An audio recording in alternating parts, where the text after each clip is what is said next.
우리 샬롬교회가 함께하는 수요 성경 공부 이렇게 함께해 주셔서 감사드립니다. 유튜브에서도 이제 저희가 함께 나눌 수 있게 됐습니다. 여러분 감사드리고 앞으로 유튜브 터치바이블 선교회 콘텐츠에 지속적으로 관심 가져주시고 특히 수요 성경 공부에서 함께 나누는 역사와 진리로 배우는 이 성경 공부의 이 이야기들에 함께를 동참해 주시고 또 격려해 주시면 감사하겠습니다. 우리 잠깐 기도하고 우리 말씀 공부를 시작하겠습니다. 하나님의 은혜를 감사드립니다. 주님께서 우리를 사랑하셔서 주님의 귀한 사랑 가운데 하루하루를 살게 하시고 또 특별히 주께서 이 땅 가운데 많은 하나님의 백성들을 향하여서 당신의 사람들을 향하여서 말씀하여 주셨던 그 뜻한 바를 펼쳐주셨던 것들을 우리가 바르게 알고 또 그 뜻 가운데 하루하루를 살아가게 하심을 감사드립니다.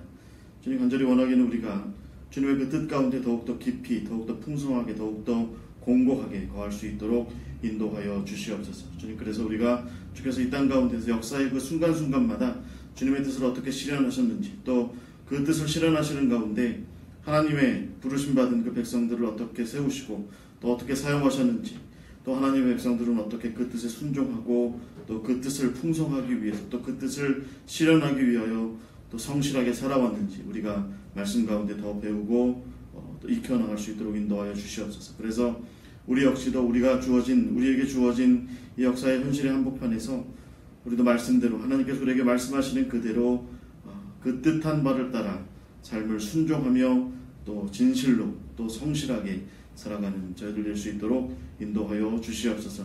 이 시간들을 주님께서 주정하여 주실 줄 믿고 살아계신 예수 그리스도의 이름으로 기도하옵나이다. 아멘. 자, 오늘 우리가 함께 나눌 이야기는 지난주에 우리가 남유다와 북이스라엘이 갈라진 이야기를 함께 배웠습니다. 그래서 솔로몬의 어떤 문제점들 그리고 또 솔로몬이 얼마나 결국에는 자기를 중심으로 해서 나라를 이렇게 이끌어 가려고 했었는지에 대한 그 이야기들을 좀 함께 나누었고 그리고 그 아들 르호보암이 어떻게 그 아버지로부터 물려받은 그 나라를 하나님 중심이 아니라 혹은 하나님께서 그 땅 가운데 하나님의 백성들을 세우시고자 했던 그 뜻을 중심으로 한 것이 아니라 자기를 중심으로 하여서 그렇게 그 나라의 어떤 모습들을 세워가려고 했었는지에 대한 이야기를 함께 나누었습니다. 하나님께서 나라를 분열시키셨죠. 그런데 여로보암에 의해서 세워진 열지파와 여로보암에 의해서 세워진 그 북이스라엘 왕국도 사실은 그렇게 다를 바가 없는 그 모습을 보여주고 있었습니다. 여러분 우리가 기억했던 것처럼 여로보암이 결국에는 단과 베델에다가 제단을 만들죠. 그 솔로몬의 성전에 있는 그 제단의 모습과 똑같은 모습의 제단을 만들고 그러나 그 뒤편에다가는 금송아지 하나님께서 아론 이후로 아주 그렇게 싫어하시는 금송아지를 그 성소 말하자면 산당에다가 두고 무엇보다 그 산당과 제단을 관리하는 사람을 레위인이나 어떤 기존의 제사장 레위지파의 제사장 그룹에서 선택하지 않고 그냥 일반 백성들 가운데 제사장을 그렇게 세워서 결국엔 하나님께서 내내 말씀하시는 이 여로보암의 악행이라는 게 있습니다.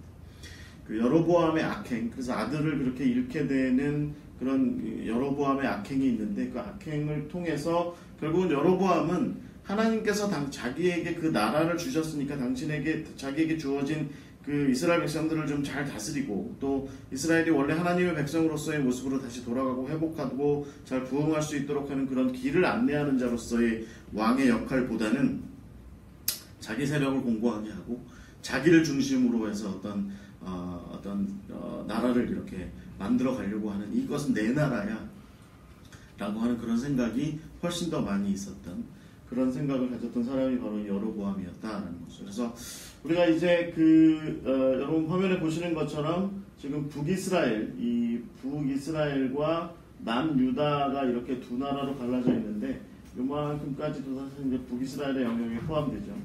이쪽이 이제 길르앗 지역인데 길르앗 지역에 대한 아람과의 어떤 그 영토 분쟁이라든가 뭐 이런 문제도 앞으로 계속 등장하면서 북이스라엘과 남유다가 어떻게 분열, 그래서 다시 통합해서 하나님의 백성 12지파의 나라로서 하나님의 부름받은 백성의 나라로서의 모습을 잘 만들어가려고 하는 것보다는 어떻게 하면 그냥 내 나라로 만들어갈 수 있을까라고 생각했던, 그래서 결국은 분열이 고착되는, 그 두 나라가 분열이 고착이 되는 그런 상황들을, 이 왕들을 통해서 어떻게 그런 일들이 발생하게 됐는지에 대한 그 이야기, 그리고 최종적으로 이제 이 두 나라가 멸망하게 되는 그 이야기가 성경에, 특히 우리가 이제 저는 이제 역대기서보다는 열왕기서를 중심으로 해서 아무래도 이제 사무엘서의 어떤 선지자적인 정신이라든가 이런 것들이 훨씬 더 많이 가미되어 있는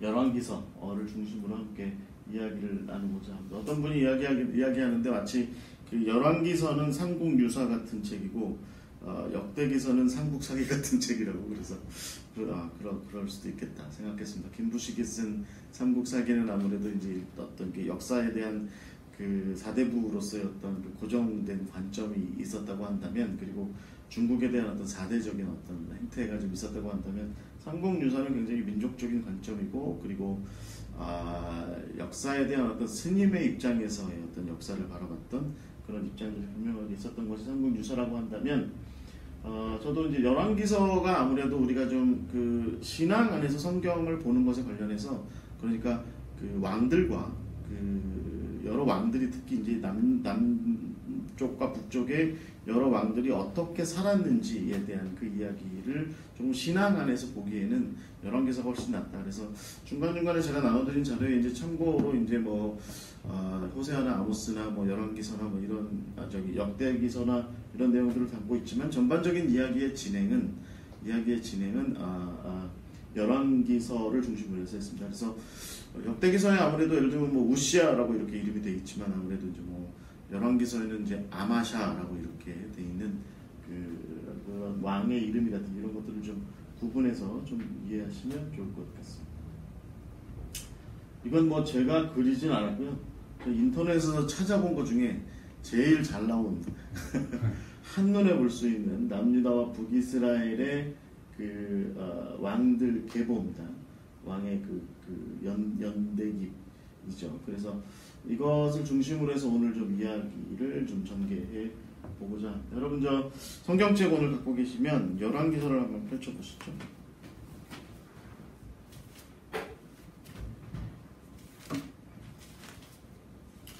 열왕기상 15장입니다.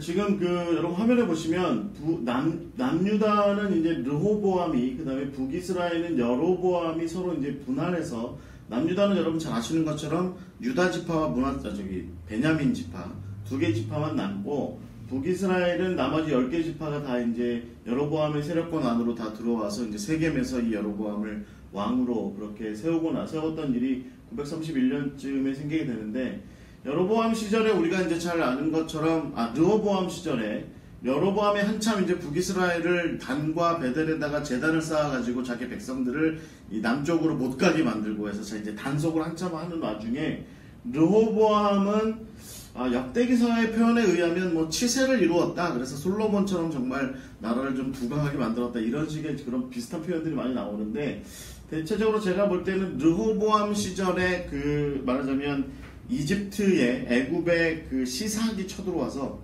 남유다를 크게 유린합니다. 그리고 나서 지금 여러분 솔로몬 시절에 솔로몬이 했던 일 중에 자기가 모은 금들을 이렇게 방패로 만들어 가지고 그걸 이렇게 성전과 자기 왕궁에다 뒀는데, 그때 르호보암 때 시삭이 쳐들어와서 그것을 포함해서, 그 방패들을 포함해서 상당히 많은 그 남유다의 재물들을 예루살렘을 중심으로 이렇게 모아 놓았던 많은 그 국부를 많이 이제 말하자면 가지고 가버리죠. 그래서 남유다가 이제 제가 보기에는 크게 휘청하게 되는 그 시절이 아마도 이 르호보암의 시절일 것 같습니다.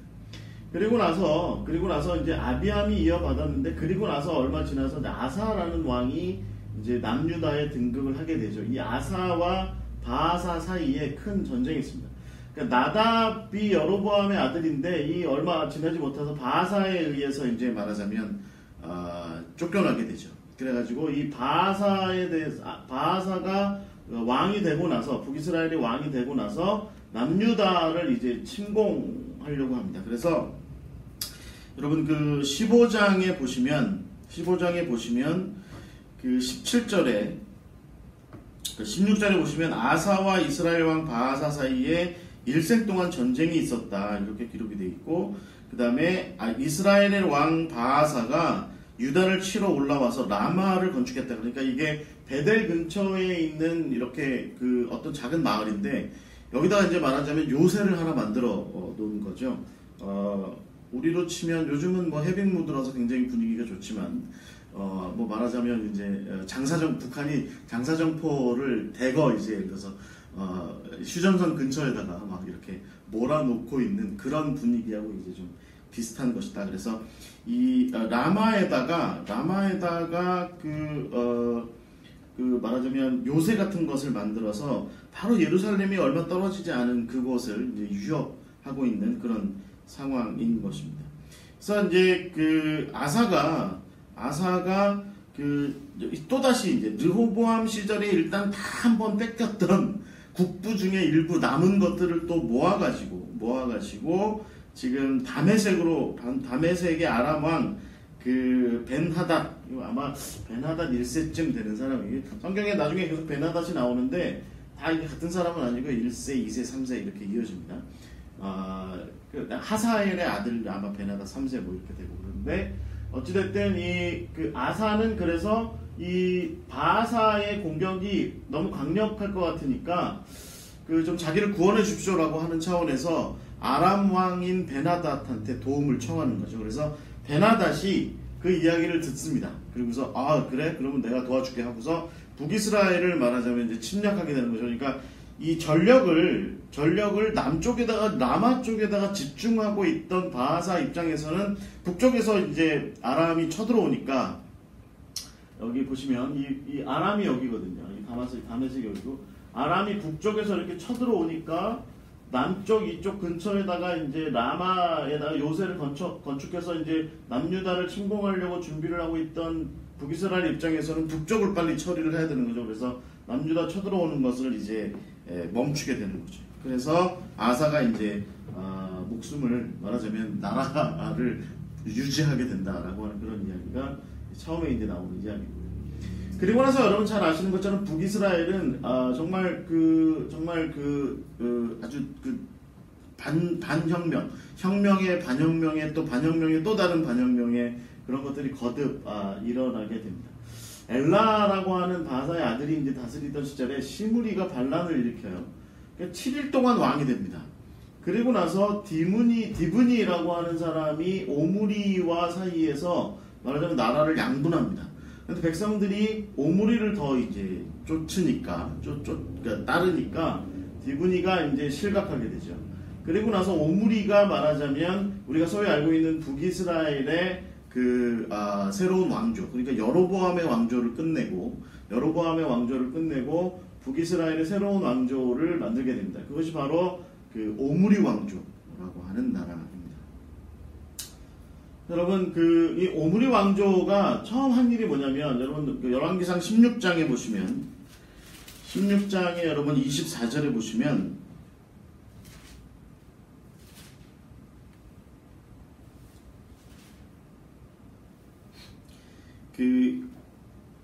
은 두 달란트 이게 신약 시대쯤 와서는 한 달란트 은인지 금인지 하여튼 한 달란트가 거의 한 6천만 원에서 1억 정도 하는 돈이에요. 신약 시대에는. 근데 이 시절은 잘 모르겠습니다. 하여튼 그래도 이렇게 나라의 그 수도를 새롭게 만들기 위한 비용 지불이었으니까 꽤 비싼 비용이지 않았을까라고 생각을 해보는데, 하여튼 그 은 2달란트로 이 세멜이라고 하는 사람에게서 그 사마리아를 삽니다. 그래서 이 사마리아라고 하는 이름 자체가 세멜에서 왔다 이제 보통 이렇게 이야기하기도 합니다. 그래서 어찌됐든 이 사마리아를 건설합니다. 그래서 그 전에 그 말하자면 그 세겜에 있다가 그 다음에 부두엘로 갔다가 또 디르사로 갔다가 이렇게 왔다 갔다 했어요. 그 전 왕들이 왔다 갔다 하다가 이제 오므리 시절에 이르러서 사마리아쯤에다가 새로 이제 그 도시를 건설해서 이것을 수도로 삼는 것이 그게 이제 합당하겠다라고 이렇게 생각을 하고 사마리아에다가 이제 왕궁을 새롭게 건설하게 된 거죠. 그리고 나서 이 오므리 시대는 말하자면 이 북이스라엘이 크게 번성하던 시절입니다. 그래서 그 뒤에 보시면 오므리가 25절에 보시면 여호와 보시기에 악을 행하고 그리고 이전 모든 사람보다 더 악을 행했는데 거기 26절에 우리가 주의 깊게 이제부터 항상 우리가 북이스라엘의 왕이 들어서게 되면 항상 주의 깊게 봐야 되는 그 열왕기서의 표현이 뭐냐면 여로보암의 모든 길로 행했다. 그래서 이스라엘에게 범죄하게 했다라고 이렇게 되어 있는 거죠. 그러면서 이제 오므리는 이제 죽습니다. 그리고 나서 우리가 잘 알고 있는 아합이 등장하게 되는 것이죠. 여러분 이후에 이제 아합의 이야기는 엘리야의 이야기와 이제 우리가 서로 견주어서 볼 수 있게 됩니다. 흥미로운 건 아합이 그 페니키아의 시돈에서 온 그 아마도 히람에 이렇게 이어 두로나 그 시돈이 서로 다른 그 도시국가니까 이 시돈 쪽에 있었던 그 엣발의 아마 여식인지 아마 손녀딸인지 뭐 잘 정확하게는 알 수 없지만 이 이세벨을 아내로 삼았는데 이 이세벨을 아내로 삼으면서 그 주로 페니키아에서 많이 섬기던 신 바알신, 그러니까 바알신이라고 하는 표현보다는 아마 그 바알세불, 옛날 성경에는 바알세불이라고 되고 요즘에는 바알제북 이렇게 돼 있는 바알신, 우리가 보통 통칭 바알신이라고 얘기하는 그 신과 그다음에 그 부인으로 돼 있는 아세라라고 하는 신을 섬기는 것들을 이제 이 북이스라엘에 가져오게 되는 거죠. 그런데 여러분 이 아세라는 굉장히 이제 유명한 신입니다. 그리스 신화에 보시면 아르테미스라고 나오는 그 신약 성경에도 여러분 바알이 어디요? 그 에베소에 갔을 때 위대하다 아데미여 뭐 이렇게 얘기하는 아데미가 아르테미스잖아요. 근데 아르테미스가 이 근동 지역에서는 아세라 뭐 이렇게 불리기도 하고 뭐 아나트 뭐 이렇게 불리기도 하는 여러 종류의 신들로 뭐 얘기하는데 보통 다산의 신 보통 이렇게 이야기를 많이 하는 그 신을 바알과 아세라 신을 섬기는 일들을 말하자면 이 북이스라엘에 가져오게 된 거죠. 그러니까 여러분 아주 흥미롭죠. 그러니까 이 바알 신과 아세라 신을 섬기는 이 나라로 아합이 북이스라엘을 바꿔버립니다. 그러니까 아합은 여로보암은 우리는 그래도 여호와 하나님을 섬겨라고 얘기하면서 이 예루살렘 중심이 아니라 베델과 단을 중심으로 해서 그 다음에 내가 만들어 놓은 종교적인 어떤 방식에 의해서 이 북이스라엘은 하나님을 섬기자, 여호와를 섬기자 이렇게 얘기했는데 오므리 왕조에 들어서는 얘기가 굉장히 더 급변하게 되는 거죠. 뭐냐면 여호와 하나님이 아니라 바알 신을 마치 국교로 삼아서 사마리아에다가 이제 바알 신을 섬기고 아세라 신을 섬기는 신전을 두고 사마리아에서 이제 종교적인 어떤 중심이 발생할 수 있도록 하는 그런 일들이 이 아합이 했다라고 하는 거죠. 아합은 그리고 나서 국가의 세력을 크게 확장시킨 왕으로 우리가 일반 역사에서는 그렇게 이야기할 수 있습니다. 그래서 여러분 그 아합 시절에 한 번은 아수르가 이제 막 이제 생겨서 좀 확장하고 있던 시절에 한 번쯤 내려오거든요. 그래서 아람과 더불어서 주변 여러 나라들과 더불어서 이렇게 연합군을 만드는 그런 일들이 있는데 그게 이제 역사의 기록이 남아 있습니다. 그런데 아합이 어느 정도의 군사력을 가지고 있었냐면 전차 말 끌고 다니는 전차가 1000승 정도 이렇게 있었대요. 보통 2000승 정도를 가지고 있었다 이렇게 얘기하는데 그 군사 전문가들의 얘기에 의하면 전차 1000승 그러면 그게 어느 정도냐 그러면 요즘으로 치면 탱크 1000대쯤 있는 거라고 이렇게 봐야 된다. 그래서 보병들이 막 이렇게 보병 중심으로 막 이렇게 싸울 때 전차가 1000대가 나타나면 보병들은 뭐 이건 완전히 힘을 못 쓰게 되는 거죠. 그러니까 기병이나 보병이 나타나게 되면 완전히 힘을 못 쓰게 되는 그런 일들이 일어나는데 그 아주 그 전차 부대를 이 아합이 1000대쯤 가지고 있었다. 대단한 왕이었습니다. 여러분 전차의 위력을 알고 있어요. 이렇게 앞에 끄는 사람이 하나 있고 보통 많이 타면 3명 정도 타요. 적게 타면 2명 정도. 한 사람은 뒤에서 앞뒤로 활 쏘고 다른 한 사람 뭐 창이나 뭐 이런 거 가지고 무기 가지고 상대 막 이렇게 보병들 막 죽이거나 이런 일들을 하면 이게 앞에 말이 한 마리가 아니라 2마리 정도가 끌면 더 강력해지는 거죠. 그래서 말이 막 달려나가는데 이 보병들이 그걸 막을 수는 없거든요. 그래서 전차가 1000대쯤을 가지고 있었고 그 1000대를 아수르를 막는 방어의 연합 세력을 연합군을 형성하는데 우리가 북이스라엘이 보냈다라고 하는 것은 북이스라엘이 그만큼 아주 군사적으로 아주 강력한 그런 나라였다라고 이렇게 볼 수 있을 것 같습니다. 어찌됐든 열왕기서는 이야기의 초점을 그러나 이 오므리 왕조 내내 사실은 아합의 이야기보다는 엘리야와의 이야기로 많이 봅니다. 여러분 엘리야 얘기는 다 아시니까 엘리야 얘기를 제가 뭐 굳이 여기서 뭐 이렇게 이야기처럼 그렇게 해드릴 필요는 없을 것 같고, 근데 저는 한 가지 굉장히 흥미로운 이건 제 표현이라기보다는 감리교회 이현주 목사님 목사님의 표현에 의하면 아합의 사마리아 궁에 엘리야가 이렇게 갑자기 뛰어들어간 거죠. 그 열왕기서에 여러분 17장에 보시면 이 선언을 그러면 이렇게 17장이나 18장이나 이런 데 보시면 사마리아에 있는 아합과 상대를 할 때 엘리야가 굉장히 담대하게 하지만 그러나 사실은 이 사람이 늘 사마리아에 있던 사람도 아니었고 사마리아라고 하는 도시나 어떤 수도 역할을 했던 사마리아의 거주민도 아니었고 잘 알려지지 않은 저 디셉이라고 이야기하는 거기에 그 길르앗 쪽에 말하자면 요단강 건너편에 있는 그쪽에 있던 사람이었는데 이 사람이 어느 날 갑자기 이제 사마리아에 가서 내가 말을 하지 않고는 이 땅에 절대로 비가 내리지 않을 것이다 이렇게 우리 이재훈 전사님 어떻게 하시겠습니까? 여러분 전사님 만약에 왕이면 아합이면 그렇게 갑자기 신하들이랑 막 얘기하고 있는데 갑자기 한 놈이 들어와가지고 우락부락하게 생긴 놈이 하나 들어와가지고 털국수처럼 생긴 놈이 하나 들어와서 굉장히 누가 봐도 촌뜨기인 게 딱 한눈에 보이는 한 놈이 들어와서 내가 말하지 않고는 이 땅에 비가 내리지 않을 것이다 라고 얘기하면 전사님이 왕이었으면 어떻게 하실까요? 죽여라. 대꾸도 안 하고 야 쟤 어떻게 좀 해라 왜 그래 이렇게 했을 거예요. 그러니까 이제 엘리야가 굉장한 모험을 한 거죠 사실 어떻게 보면. 그래서 엘리야가 처음에 도망가죠. 그래서 저기 그릿이라고 하는 시냇가에 숨잖아요. 그리고 나서 다시 나타나서 뭐라고 합니까? 당신이 데리고 있는 바알과 아세라를 모시는 선지자들과 더불어서 나랑 한번 대결을 한번 해보자. 그래서 갈멜산에다가 제단을 차려놓고 우리가 잘 알고 있는 이제 바알 선지자 450명과 이 엘리야 혼자서 대결을 하죠. 여러분 거기 보시면 엘리야가 굉장히 호기롭습니다. 너네 시인이 어디 놀러 갔나 보다. 뭐 왜 안 오니? 막 이렇게 하고 하니까 막 이 바알의 선지자들이 더 열받아가지고 저녁 오후쯤 돼서 막 스스로 막 칼로 막 이렇게 피를 내고 막 이런 일들을 하잖아요.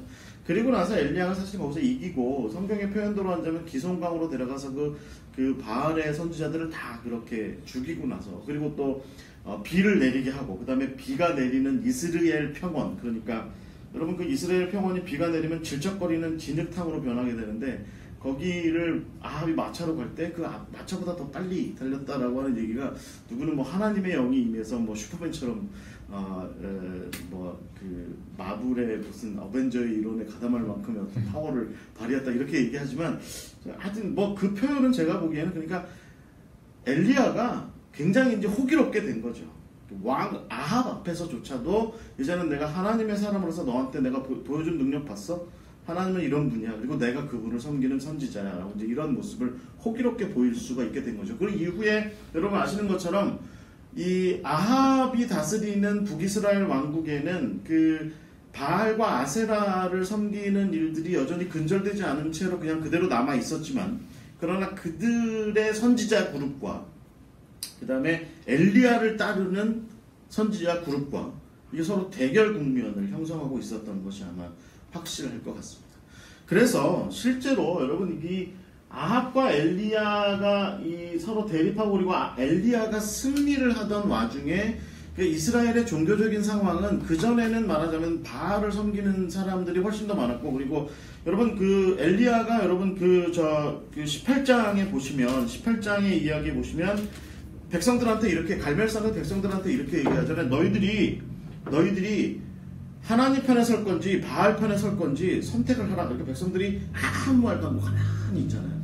아무 말도 안 하고 가만히 있는데 그 다음에 어떤 일이 일어납니까? 19장에 호렙산 갔다가 와서, 그러니까 엘리야가 호렙산 갔다 와서 엘리사를 선택하고 나서 점점 엘리야와 엘리사를 따르는 사람들이 많아지고, 성경 곳곳에 드러나는 증거가 뭐냐면 말하자면 일종의 우리가 알고 있는 뭐 여리고 같은 곳이나 이런 곳에 선지자 학교들, 그러니까 여호와 하나님을 섬기는 사람들을 배출하고 양성하는 그런 학교들이 세워지고 하는 그런 일들이 북이스라엘에 벌어지게 된 거죠. 그러니까 아합이나 이세벨 입장에서는 죽겠는 거예요. 이거 이렇게 놔두면 우리 진짜 우리 좀 힘들어지는데, 특히 이세벨 입장에서는 정말 힘든 상황들을 지금 거쳐가고 있었던 거죠. 근데 그런 와중에 여러분 열왕기상의 그 20장에 보시면 그 아람과 이스라엘 사이에 싸움이 발생하고, 그리고 나서 몇 번의 공격을 아합이 잘 막아요. 그때 사실은 이 선지자의 도움, 그러니까 말하자면 제가 보기에는 하나님의 선지자들의 도움이 상당히 컸던 것 같습니다. 이 엘리야 쪽에 아무래도 그런 도움들이 컸었고, 그리고 나서 여러분 이런 두 번에 걸친 싸움을 다 이기고 나서 하나님께서 사실은 아람을 말하자면 헤렘에 근거해서 그 왕들을 죽이고 근절시켜야 된다. 아람을 근절시켜야 된다. 이 땅에서 근절시켜야 한다. 이렇게 이야기를 하는데, 아합은 일종의 말하자면 거래를 틉니다.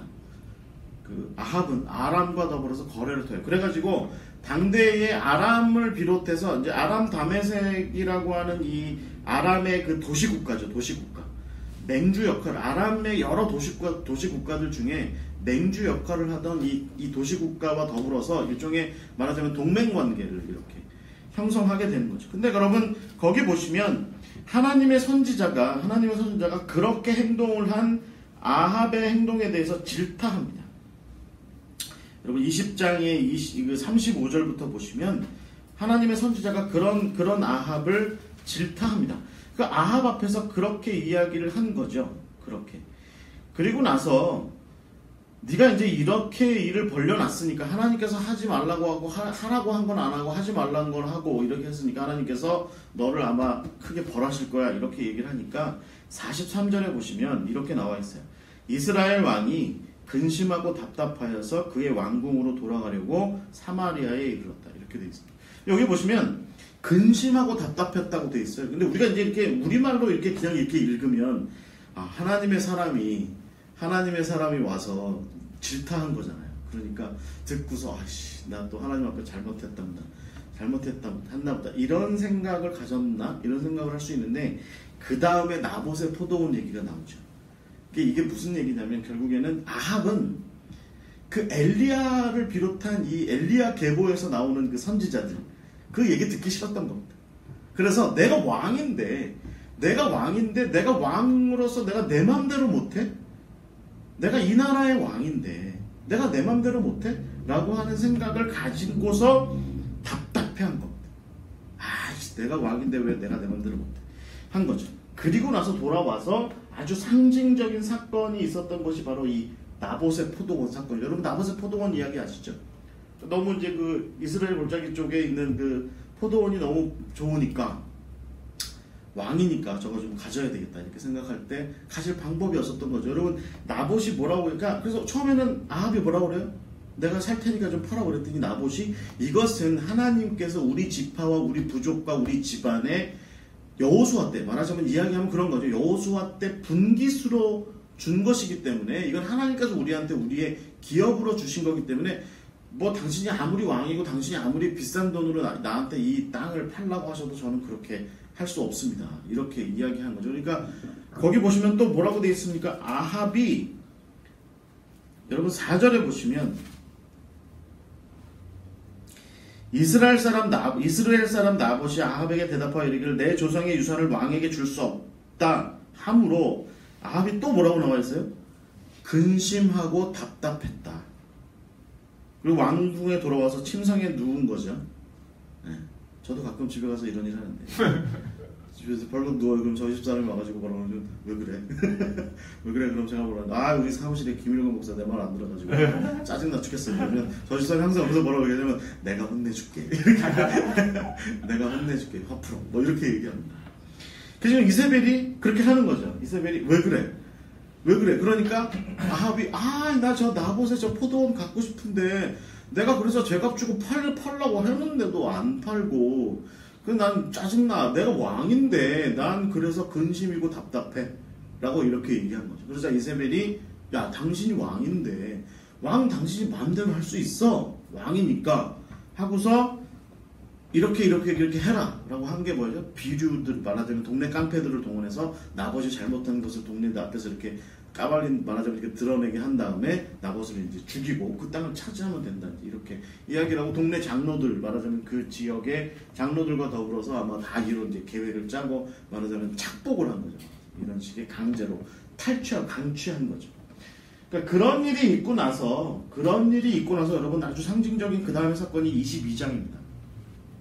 아합이 이제 기세가 등등해진 거예요. 그러니까 엘리야와 엘리사를 비롯한 하나님의 선지자들의 그룹들이 이스라엘 안에서 여러 곳에 말이죠. 나름대로 종교적인 어떤 바른 길을 모색하고 사람들을 바르게 인도하기 위해서 가르침도 행하고 막 이렇게 하는 와중에도 아합은 그래도 이 나라는 내 나라고 나는 이 나라의 왕으로서 내가 할 걸 다 할 거야. 내가 하고 싶은 대로 다 할 거야 라고 하는 그런 왕권의 강화를 위해서 굉장히 많은 노력을 지금 하고 있는 거죠. 그런 와중에 여러분 첫째 지도에서 보셨던 것처럼 아람 다메섹이 차지하고 있었던 땅 중에 길르앗이라고 하는 그러니까 이 요단강 동편 지금 트랜스요르단 쪽에 있는 지금 제라시가 있고 뭐 한 그런 지역 땅을 그 지역 땅을 좀 다시 내가 옛날 우리 조상들이 갖고 있었던 땅인데 그 땅 내가 좀 다시 찾아와야 되겠다라고 생각하고서 남쪽 유다에 자기가 무슨 짓을 하건 항상 자기를 이렇게 도와주는 왕이 있었는데 그 사람이 누구냐면 여호사밧입니다. 이 여호사밧과 더불어서 길르앗을 쳐들어가야겠다. 이렇게 지금 계획을 세우는 거죠. 이미 아람과는 2번의 전쟁을 치렀고 2번 다 이겼잖아요. 그러니까 자신감은 있는데 근데 이제 조금 한 가지 걱정이 되는 게 선지자들은 뭐라고 얘기할까 싶어가지고 시드기야라고 하는 선지자와 그 다음에 누구죠?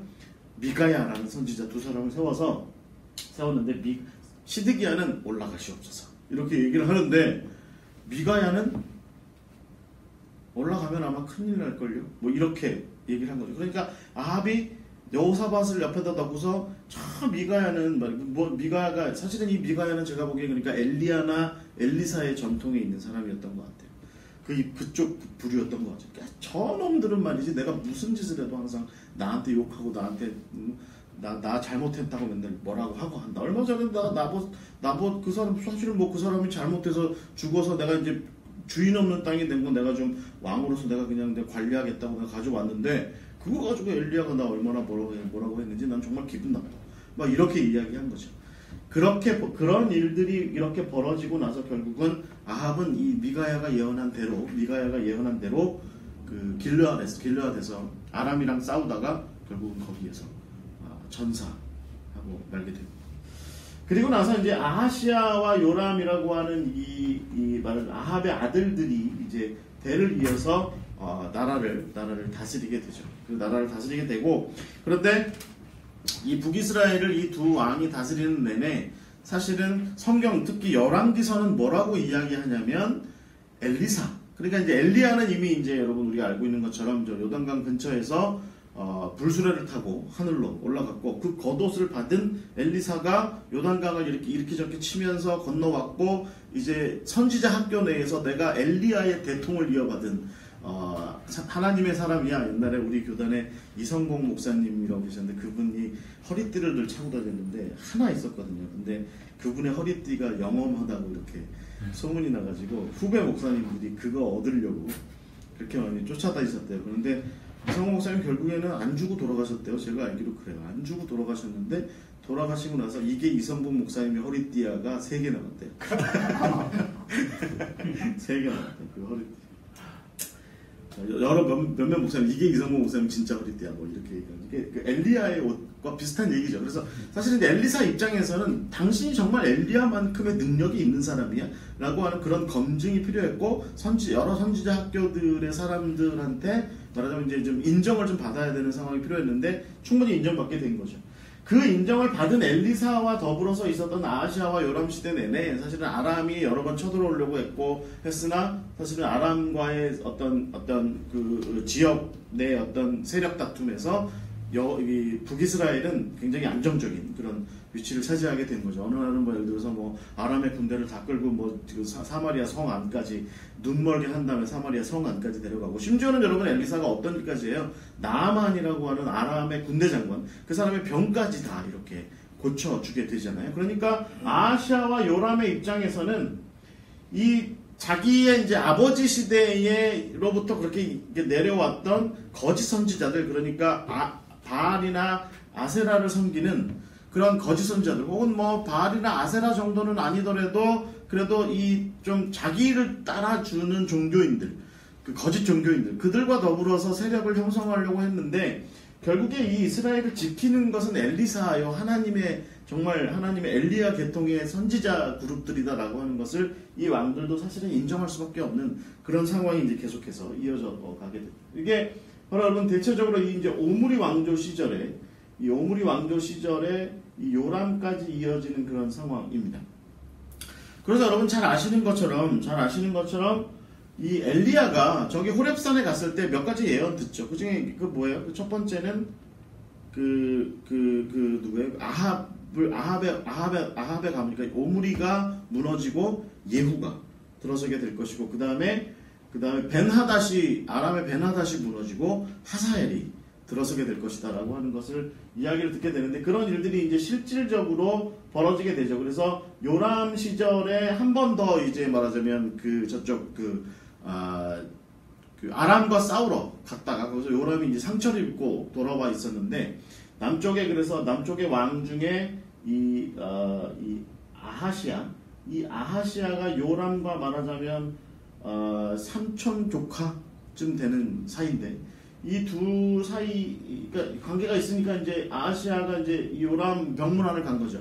그때 이제 예후가 예언대로 북이스라엘의 오므리 왕조를 무너뜨리고 요람을 죽이고 그다음 요람의 아들들 아합의 자식들 다 죽이고 아합을 따르는 사람들 다 죽이고 심지어는 아하시아 그러니까 이 아달랴가 이 아합의 딸이었죠. 아합의 딸이었고 요람과 아하시아의 말하자면 뭐 형제지간인 그 공주였는데 이 사람이 나중에 이 여호람이랑 결혼하게 되죠. 여호람과 결혼하고 나서 아하시아를 낳았는데 자기 아들이 자기 형제 요람을 병문안하러 갔다가 예후한테 죽었다라고 하는 그런 이야기를 듣고 이제 자기가 이제 왕권을 이제 남유다의 왕권을 차지하게 되는 이야기가 나중에 나오는데 그러면서 이제 예후가 결국에는 북이스라엘을 차지하게 되는 거죠.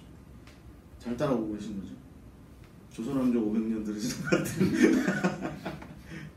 정리한 저는 얼마나 저도 사실은 여기서 제가 이번에 이걸 정리하면서 저도 몰랐던 몇 가지를 중간중간에 몇 가지가 좀 더 알게 된 것 같습니다. 어찌됐든 이제 예후는 열왕기하 10장에 보시면 아합의 왕실을 완전히 파괴합니다. 여러분 그 열왕기하 10장에 보시면 그 10장 11절에 보시면 그 예후가 아합의 집에 속한 이스라엘에 남아있는 자를 다 죽이고 또 그의 귀족들과 신뢰받는 자들과 제사장들을 죽이되 그에게 속한 자를 하나도 생존자를 남기지 아니하였다. 다 죽입니다. 여러분 근데 여러분 그거 기억하세요.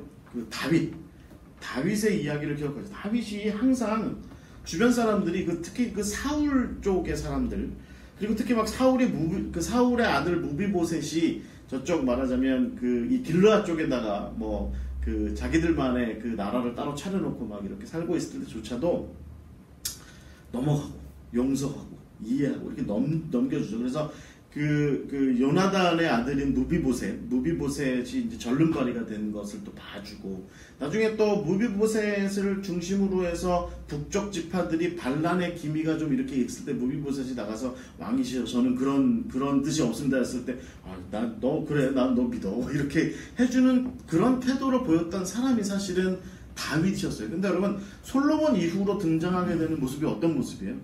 그 사울도 그랬죠. 사울도 자기 정적들이나 대적들은 다 그냥 가차없이 죽이고, 뭐 다윗이 하프 뜯고 있으면 뭐 창 던지고, 노베 있는 제사장 70명 다 죽여버리고, 뭐 이런 일들을 했던 그런 사람이었는데 이 다윗만큼은 그러지 않았던 거죠. 그래서 여러분, 그 열왕기서의 표현도 결국은 다윗만큼은 그 밧세바와의 그 건 말고는 나머지는 다 하나님께서 정말 이 다윗을 아끼고 사랑했다. 그가 정말 바른 길을 행했다. 이제 이렇게 이야기를 하는데, 여러분, 예후가 결국에는 엘리야의 예언에 의해서, 그 다음에 이제 엘리야와 엘리사와 같은 그런 하나님의 사람들의, 하나님의 편에 서 있는 그런 어떤 선지자 그룹들의, 그 다음에 어떤 좀 그쪽 종교인들의 지지를 받아서 사실은 지금 지도자가 된 거죠. 지도자가 됐고, 그리고 여러분 나중에 보시면, 여기 보시면 그 예후가 그렇게 등장하면서 그 레갑 지파의 레갑 자손 중에 한 사람, 그 사람을 데려다가 말하자면 이제 왕실의 어떤 종교적인 여러 가지 일들을 감당하게끔 그렇게 만들고, 그다음에 나머지 잔당으로서 아세라를 섬기는 제사장들이나 종교인들이나 바알의 제사장들이나 종교인들 다 그렇게 처리하고 그런 일들을 보이는데, 결국 지금 예후가 하지 않고 있는 한 가지가 뭐냐면 선정을 베풀지는 않는 거예요. 이렇게 말하자면 좀 베풀고 품어주고 하는 그런 행동들은 하지 않고 있는 그런 모습이 있는 거죠. 그리고 결정적으로 여러분 그 열왕기하 10장 그 31절에 보시면 이렇게 표현되어 있습니다. 사실은 이게 이제 열왕기서가 굉장히 중요하게 다루고 있는 한 가지 그 반복적으로 등장하는 이 특히 북이스라엘의 나라들, 저 북이스라엘의 왕들이 이렇게 치세가 이어지는 중간이나 아니면 치세가 끝날 때마다 항상 이 표현을 써요. 뭐라고 얘기하냐면, 예후가 전심으로 이스라엘 하나님 여호와의 율법을 지켜 행하지 아니하며 여로보암이 이스라엘에게 범하게 한 그 죄에서 떠나지 아니하였다. 여로보암이 만든 죄. 그러니까 그게 뭐겠습니까? 베델과 단에 그 제단을 차려놓고 그 금송아지를 만들어 놓고 거기서 이제 종교 행위들, 신앙 행위들을 하게 만들었던, 그것은 돌이키지 않았다는 거죠. 그것을 돌이키지 않았다는 거예요. 그래서 지금 예후조차도 사실은 그게 뭘 의미하겠습니까? 이게 지금 내 나라야. 내가 오므리의 가문을 완전히 무너뜨리고 내가 이제 북이스라엘의 왕이야. 내가. 라고 스스로 그렇게 지금 이야기하고 있는 거죠. 사실 하나님께서 지금 열왕기서를 통해서 계속해서 원하시는 건 뭘까요? 내 백성들이 내 종 다윗과 그 아들 솔로몬이 지은 예루살렘 성전에 가서 예배드리고, 그 예루살렘을 중심으로 해서 하는 그 신앙생활을 좀 할 수 있도록 해라. 내가 있는 예루살렘 성전을 중심으로 하는 그 나라의 백성들이 좀 되게 해라. 그게 내가 너를 세운 이유다라고 하는 것인데, 그러니까 예후는 결국은 그것을 따르지 않고 예후도 역시 결국은 이 북이스라엘을 자기 나라인 양 그렇게 생각을 하게 됐다라고 이렇게 얘기할 수 있게 되는 것이죠. 그리고서 여러분 그 여로보암 그 예후 왕조 시대에 우리가 좀 주의 깊게 볼 수 있는 한 가지 구절이 뭐냐면 열왕기하서 15장입니다.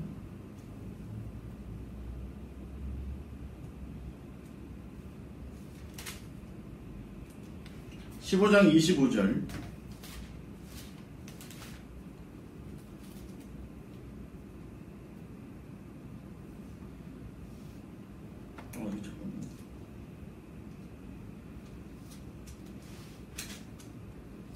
아, 14장 25, 14장 23절. 14장 23절. 거기 보시면 여로보암 2세라고 하는 왕이 이제 등장하게 됩니다. 여로보암 2세. 이 사람은 이제 말하자면 예후 왕조의 이제 그 요아스의 아들이죠. 요아스의 아들인데, 이 사람이 그 약 41년 동안 북이스라엘을 통치하는데, 이 북이스라엘의 역사상 사실은 아합보다도 훨씬 더 강력한 나라를 만들었던 시절이 바로 이 여로보암 2세 시절입니다. 여로보암 2세. 그래서 여러분 지금 화면을 보시면 여기 요쯤 되죠. 782년쯤부터 41년 동안 여로보암 2세가 이 북이스라엘을 다스리게 되는데, 성경의 표현대로 하자면 저 위에 하맛부터 시작해서, 그러니까 거의 솔로몬이 차지했던 북쪽 지역의 나라들이에요. 그러니까 아람, 당시에 이제 한참 번창하고 있었던 아람 제국이라고 보통 얘기하는 그 나라를 사실은 이 여로보암이 제압했다는 이야기입니다. 제가 보기에는 아마 점령했다는 것보다는 아람 다메섹이라고 하는 이 나라를 제압했다고 보는 게 맞을 것 같아요. 그래서 말하자면 그 아람 다메섹을 중심으로 하는 아람의 여러 나라들과 페니케아의 여러 나라들과 주변의 여러 나라들, 그 모압이라든가 우리가 알고 있는 암몬이라든가 에돔이라든가 이 블레셋이라든가 이런 여러 나라들을 다 아울러서 다 동맹으로 다 끌어당기고, 그래서 자기 휘하에 둘 만큼의 어떤 강력한 나라를 세운 사람이 바로 이 여로보암 2세라고 하는 거죠. 나라가 부강해졌으니까 여러분 당연히 뭐가 많아졌을까요? 물산이 많아지고 먹을 게 많아지고 경제가 부흥하고, 사마리아는 그래서 아마 상하로 건축했다고 하는 그 사마리아나 이스라엘의 왕궁들은 아마도 크게 아마 번성하고 굉장히 많은 사람들이 솔로몬 시절만큼이나 막 찾아오고 그런 일들이 있었던 것이 아마 이 여로보암 2세, 이 시절에 아마 41년의 치세 기간이 아니었나 생각합니다. 근데 여러분 주의 깊게 보셔야 되는 건 뭐냐면, 이 여로보암 2세 시절에 요나가 활동했다라고 이제 여기 나와요. 여러분 25절에 보시면, 이스라엘의 하나님 여호와께서 그의 종 가드 헤벨 아미떼의 아들 선지자 요나를 통해 하신 말씀같이 여로보암이 이스라엘 영토를 회복하되 하맛 어귀에서부터 아라바까지 했다. 이게 이제 요나의 예언이었다는 거죠. 요나가 그렇게 얘기했다는 거죠. 근데 요나가 그렇게 실제로 예언을 한 대로 그대로 다 이루어졌는데, 그 시절에 활동했던 선지자들을 한번 보십시오. 대표적으로 아모스나 호세아 같은 사람들이 있죠. 특히 여러분 아모스가 어디 출신이에요? 남유다 출신이잖아요. 남유다에서 소치고 양떼 키우던 사람인데, 말하자면 목축업을 하던 저희 선교회 이제 김사 목사님은 말하기를 이 사람이 아마 그렇게 우리가 알고 있는 뭐 시골에 이렇게 조그맣게 무슨 뭐 양 몇 마리, 소 몇 마리 아니라 하여튼 대규모 목축업을 아마 했을 것이다. 이제 이렇게 얘기를 하는데, 이 사람이 북이스라엘에 가서 예언을 한 거죠. 예언 활동을 하는데, 여러분 우리가 잘 알고 있는 아모스의 핵심이 뭐예요? 불의에 대한 거죠. 결국 그 북이스라엘이라고 하는 나라의 불의. 그래서 여러분 아모스서에서 그 아브라함 헤쉘도 결국은 그 예언자들이라는 책에서 북이스라엘에 대한 아모스의 가장 적나라한 표현이 뭐냐면, 정의가, 하나님의 공의가 하수와 같이 흐를 것이다 라고 이렇게 선언하는 그 아모스의 예언. 그리고 북이스라엘의 사마리아에서 정말 편안하게 살아가고 있는 그 귀부인들한테 뭐라고 얘기해요? 이 바산에 살지 남소들아, 뭐 이렇게 이야기를 하는 정도로 그렇게 아주 예언을 강력하게 한 거죠. 여러분 그 무엇을 의미하겠습니까? 여로보암 2세의 북이스라엘의 치세는, 그러니까 이스라엘의 역사상 솔로몬 시대 다음으로 아마 엄청나게 번창하고 엄청나게 대단하게 아주 크게 아주 부강한 나라가 되었던 그런 나라였을 것 같아요. 그러니까 아람 수리아는 국제적인 정세상 전체적으로 이렇게 좀 쇠락의 길을 걷고, 반면에 아수르는 점점 강성해지고 있는 그런 와중에 북이스라엘이 잠시 틈을 타서 그 와중에 나라가 부강해져 가고 있었던 것이죠. 근데 그 와중에 아모스나 호세아 같은 선지자들이 지금 아주 혹평을 하고 있는 겁니다. 그 나라를. 그러니까 누가 보아도 가장 잘 사는 시절인데, 누가 보아도 가장 불의한 시대, 누가 보아도 가장 번성하는 시절인데, 누가 보아도 가장 아주 불평등과 하나님의 백성들이 곳곳에서 굶어 죽어가고 있고 고통받고 있고 어려워하고 있는, 그런 신앙적으로 보나 경제적으로 보나 문화적으로 보나 이렇게 정말 그 사회적인 어떤 문제가 정말 극대화되고 있던 시절이 바로 이 여로보암 2세 시절이었고, 그 시대에 우리가 알고 있는 아모스, 그 다음에 영적으로 정말 타락해 있는 모습을 적나라하게 보여주었던 그 호세아, 그 선지자들의 활동이 바로 이 시대에 이렇게 있었고, 그 다음 시대들로 이렇게 이어져 가고 있다라고 하는 거죠. 그리고 사실 우리가 이제 이 부분에 대해서 좀 주의 깊게 지켜봐야 될 것 같아요. 그 다음에 요나는 아마 그 여러 사람들의 얘기에 의하면 요나는 이후 시절까지도 계속해서 활동하면서 점점 부강해지고 있는 그 아수르, 그다음에 그 사실은 아수르가 굉장히 군국주의적이었고요. 그리고 굉장히 잔인한 나라였거든요. 굉장히 잔인한 나라였거든요. 그러니까 히타이트도 잔인했고 아수르도 굉장히 잔인했습니다. 그 잔인한 나라에 대한 어떤 반감이 아주 강력하게 작용한 책으로서 요나서는 아마 그 다음에 요나의 이야기는 그 다음에 나오는 것 같고, 일단 어찌됐든 그 다음에 계속해서 이제 그 스가랴, 그 여로보암 2세 이후에 스가랴가 왕이 되었다가 금방 이제 살룸에 의해서 끝나게 되고, 살룸은 또 무나헴에 의해서 끝나게 되고, 무나헴과 부가이아까지 이어지는 12년의 세월이 있었지만 이 역시도 베가라고 하는 사람이, 원래 이 베가가 길르앗 쪽에서 그 지역 통치를 맡았던 무슨 지방장관쯤 됐던 사람이었는데, 거기에서 세력을 키워서 왕이 되죠. 그러니까 그러니까 부가이아를 몰아내고, 그 다음에 무나헴의 집안을 무너뜨리고 스스로 왕이 되죠. 이 왕이 되고 나서 이 베가가 했던 일이 뭐냐면, 여전히 이제 북이스라엘은 강력한 나라로서 어느 정도의 위신을 갖고 있었기 때문에 아람의 르신이라고 하는 왕에게 얘기를 해서, 르신이라고 하는 왕에게 르신이라고 하는 그 왕과 더불어서 협력해서 이 아하스가 다스리고 있던 시절에 쳐들어옵니다.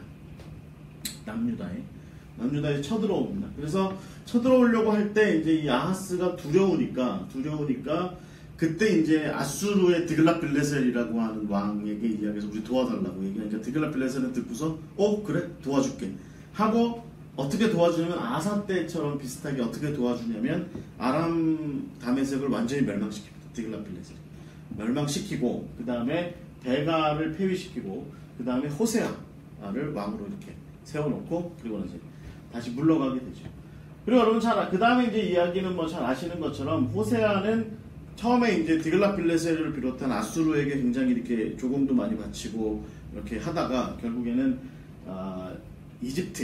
이집트의 소라고 하는 왕이 있는데, 사실 이게 성경에 잘 이게 등장하지 않는 왕인데, 아마 역사에는 소라는 이름은 등장하진 않아요. 그런데 아마 그 피에라고 하는 왕이었을 것이다 보통 이렇게 얘기하는데, 그 피에라고 하는 왕에게 우리 도와달라고 얘기를 하니까 이제 아수르가 너 왜 이집트의 편을 드는 거야? 라고 얘기하고 호세아에게 쳐들어와서, 그러니까 살마네셀이 쳐들어와서 무너뜨리게 되는 거죠. 북이스라엘을 무너뜨리고, 그 다음에 그 사르곤 시절에는 이 사마리아 일대에 있던 이 이스라엘 백성들을 전부 이주시킵니다.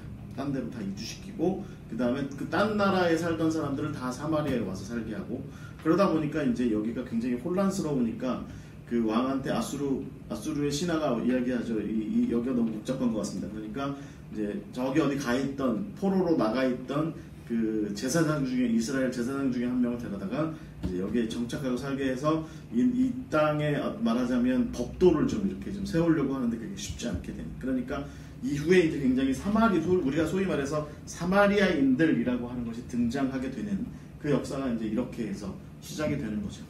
그래서 대체적으로 지금 여러분 보시면 북이스라엘은 저는 이 도표를 제가 좀 찾아온 이유가 뭐냐면 이 삼각형 표시가 이렇게 있는 게, 이게 까만색으로 거꾸로 되어 있는 건 뭐냐면 하나님 보시기에 악을 행했다는 거예요. 성경의 열왕기서가 그렇게 표현을 하고 있는 겁니다.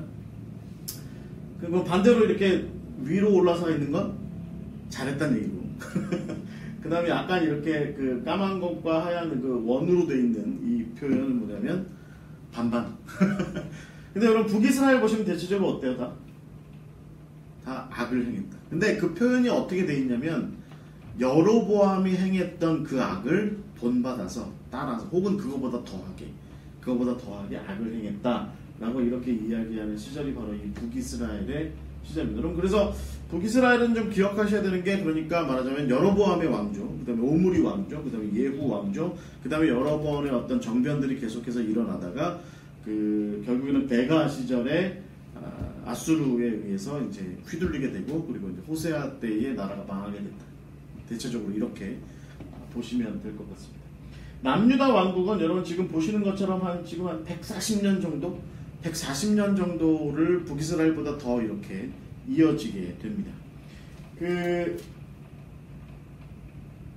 남유다 같은 경우는 처음에는, 그러니까 전반적으로 이 남유다는 이 나라 자체도 사실은 북이스라엘보다는 좀 덜 강력한, 좀 약한 그런, 북이스라엘보다는 좀 약한 나라였습니다. 대체적으로 이 남유다는 르호보암 이후에 아사 시절에 한번 바하사에 의해서 한번 심하게 휘둘리게 되죠. 막 조공도 바치고 뭐 이랬던 시절이 한번 있었고, 여호사밧과 여호람과 아하시아 시절에는 이 오므리 왕족, 그러니까 아합과 아하시아와 요람에 걸치는 이 시절과 더불어서 두 나라가 이 아달랴라고 얘기하는 이 공주, 말하자면 나중에 이제 여왕이 되는 이 공주와 더불어서 굉장히 두 나라가 사이가 좋아요. 그래서 이제 뭐 우리 저기 길로아 쳐들어갈 건데, 그러면 여호사밧이 그래 그럼 내가 도와줄게 뭐 이렇게 하고, 또 아까 제가 말씀드린 것처럼 요람이 다치니까 삼촌이 다치셨으니까 그럼 내가 병문안을 가야겠어 그래가지고 뭐 아하시아가 병문안도 가고 하는 그런 사이가 되는 거죠. 그리고 난또 여러분 제가 말씀드린 것처럼 예후가 북이스라엘에서 예후가 이제 정변을 일으켜서 아합의 일족들을 전부 다 이렇게 죽이면서 같이 죽인 게 누구냐면 이 아하시아를 같이 죽인 거죠. 아하시아를. 그리고 그 아하시아의 아들들도 다 죽입니다. 그러니까 아달랴가 그 자기 아들이 죽은 것을 이야기를 듣고 나서 어떻게 하냐면, 나머지 말하자면 여호사밧과 여호람의 자식들을 다 죽여요. 근데 여러분 한 가지 유념해서 보셔야 될 게 뭐냐면, 아하시아의 아들들을 예후가 이미 한번 죽였어요. 많이. 그러니까 무슨 얘기냐면 결국은 남유다에 있었던 이 여호람이나 아하시아의 이 일가들은 요즘으로 얘기하면 우리로 얘기하면 마음껏 이 북한 땅을 이렇게 넘나들었던 거죠. 그래서 거기 가서 살기도 하고 거기서 뭐 이렇게 경제 활동도 하고 그랬던 거니까, 예후가 그런 걸 알고 아하시아의 나머지 아들들을 많이 죽였습니다. 많이 죽이고 나니까 사실 아달랴는 죽일 누가 없었던 거죠. 아하시아의 아들들은 못 죽였지만, 그러나 결국은 근데 아하시아의 다른 첩들의 아들들, 뭐 후궁들의 아들들, 그 다음에 아니면 이 유다의 다른 왕족들, 이들을 다 이제 죽이는 거죠. 죽이고 자기가 이제 6년 동안 이 남유다의 어떤 정치를 잡고 여왕으로 등장하게 됩니다. 그리고 나서 여러분 이때 살아남은 사람이 누구예요? 요아스입니다. 요아스. 그래서 그 여호야다가 이렇게 숨겨 주었다가 나중에 데리고 나와서 아직 어렸지만, 그래서 여호야다가 이제 이 아달랴를 실각시키고 아달랴를 죽이고, 그리고 말하자면 남유다의 실권을 장악하면서, 요아스는 그래서 굉장히 보시면 아주 선한 정치를 했다 이렇게 이야기합니다. 아마샤 시절에 한번 이제 그 북이스라엘 요아스에게 한번 도전합니다. 아마샤 시절에 북이스라엘의 요아스에게 도전합니다. 그래서 요아스가 북이스라엘의 군대를 끌고 내려와서 남유다를 한번 유린합니다. 그래서 이 예루살렘 성벽도 다 무너뜨리고 뭐 그렇게 해요. 그래서 이제 아마샤가 이제 크게 당하죠. 그리고 나서 우시아가, 우리가 알고 있는 그 우시아가 이제 등장하게 됩니다. 아사랴라고 보통 열왕기서에서는 표현되어 있는 우시아가 이제 등장하게 되죠. 여러분 우시아 얘기는 잘 아시죠? 이렇게 성전 기물을 만졌다가 함부로 만졌다가 이제 문둥병일 수도 있고 아마 피부병일 수도 있고, 하여튼 그런 병에 걸리게 되고 나서 아들 요담이 이 우시아를 이제 대신 섭정하는 그런 이제 왕자로서 대신 섭정하는 그런 일들이 이제 요 기간에 있게 되죠. 그 와중에 이제 이 우시아 시절에 북이스라엘은 지금 제가 말씀드린 것처럼 살룸이 한번, 무나임이 한번, 베가가 한번 정변을 일으킵니다.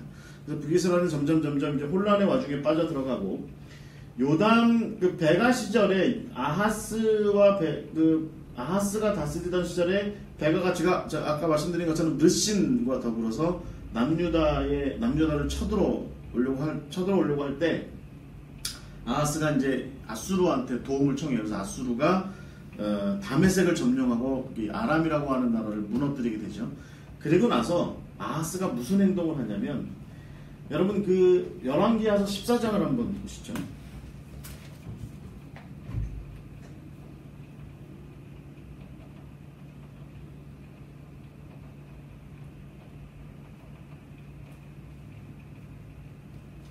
아, 14장이 아니라 16장 5절부터 보시면, 아람의 왕 르신과 이스라엘의 왕 르말레의 아들 베가가 예루살렘에 올라와서 싸우라고 아하스를 에워쌌으나 능히 이기지 못했다. 그런데 이때 아람의 왕 르신이 엘랏을 회복하여 아람을 돌리고 유다 사람을 엘랏에서 쫓아냈고 아람 사람이 엘랏에 이르러 거기에서 거주해 오늘날까지 이르렀다. 아하스가 그때 아수르의 왕 디글랏빌레셀에게 사자를 보내서 나를 좀 도와달라 이렇게 얘기를 하죠. 그리고 나서 거기에서 뭐 얘기하냐 8절에 보시면 아하스가 여호와의 성전과 왕궁 곳간에 있던 은과 금을 내어다가 아수르 왕에게 예물로 보냈고 그 다음에 9절에 보시면 아수르가 그 청을 듣고 다메섹을 쳐서 점령하고 말하자면 느신을 죽이고 다메섹이라는 그 아람이라는 나라를 완전히 이렇게 멸망시키게 되는 거죠. 그리고 나서 아하스 왕이 이 디글랏빌레셀을 만나러 다메섹으로 갑니다. 다메섹에 가서 그 다음에 취하는 행동이 있어요. 뭐냐면 다메섹에 있는 거기에 있는 제단을 보고 10절에 보시면 그 제단의 모든 구조와 제도와 양식을 그려서 제사장 우리아한테 보냈더니 아하스 왕이 다메섹에 돌아오기 전에 제사장 우리아가 다메섹에서 그 아하스가 보낸 그대로 제단을 만들었다.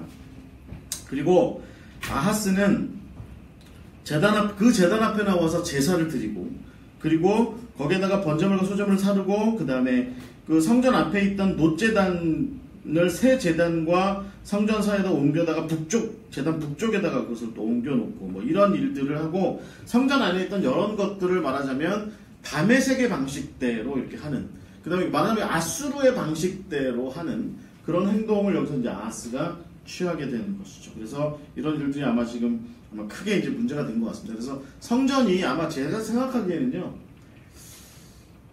히스기야 때 한 번 거치고 그 다음에 요시야 때 한 번 거쳐서 우리가 알기로 이제 성전이 많이 다시 이제 재건되었다 이렇게 얘기하지만 아마 이때쯤 했을 땐 성전이 아마 이렇게 풀이나 자라고 볼품 없는 그런 곳이었을 것이다. 거기다가 이제 더 해서 이 아하스는 성전 안에 있던 뭐 여러 가지 금은 다 떼가지고 벽에다가 이렇게 금박하고 이렇게 했던 것도 아마 다 떼가지고 아마 디글랏빌레셀한테 다 바쳤을 것이고 그래서 성전은 아마 솔로몬의 성전이라고 하는 게 모양만 덩그만 이렇게 있고 아마 거의 아마 남아있는 게 없었던 그런 모습이 아마 이때 당시 성전이 아니었을까 생각을 합니다.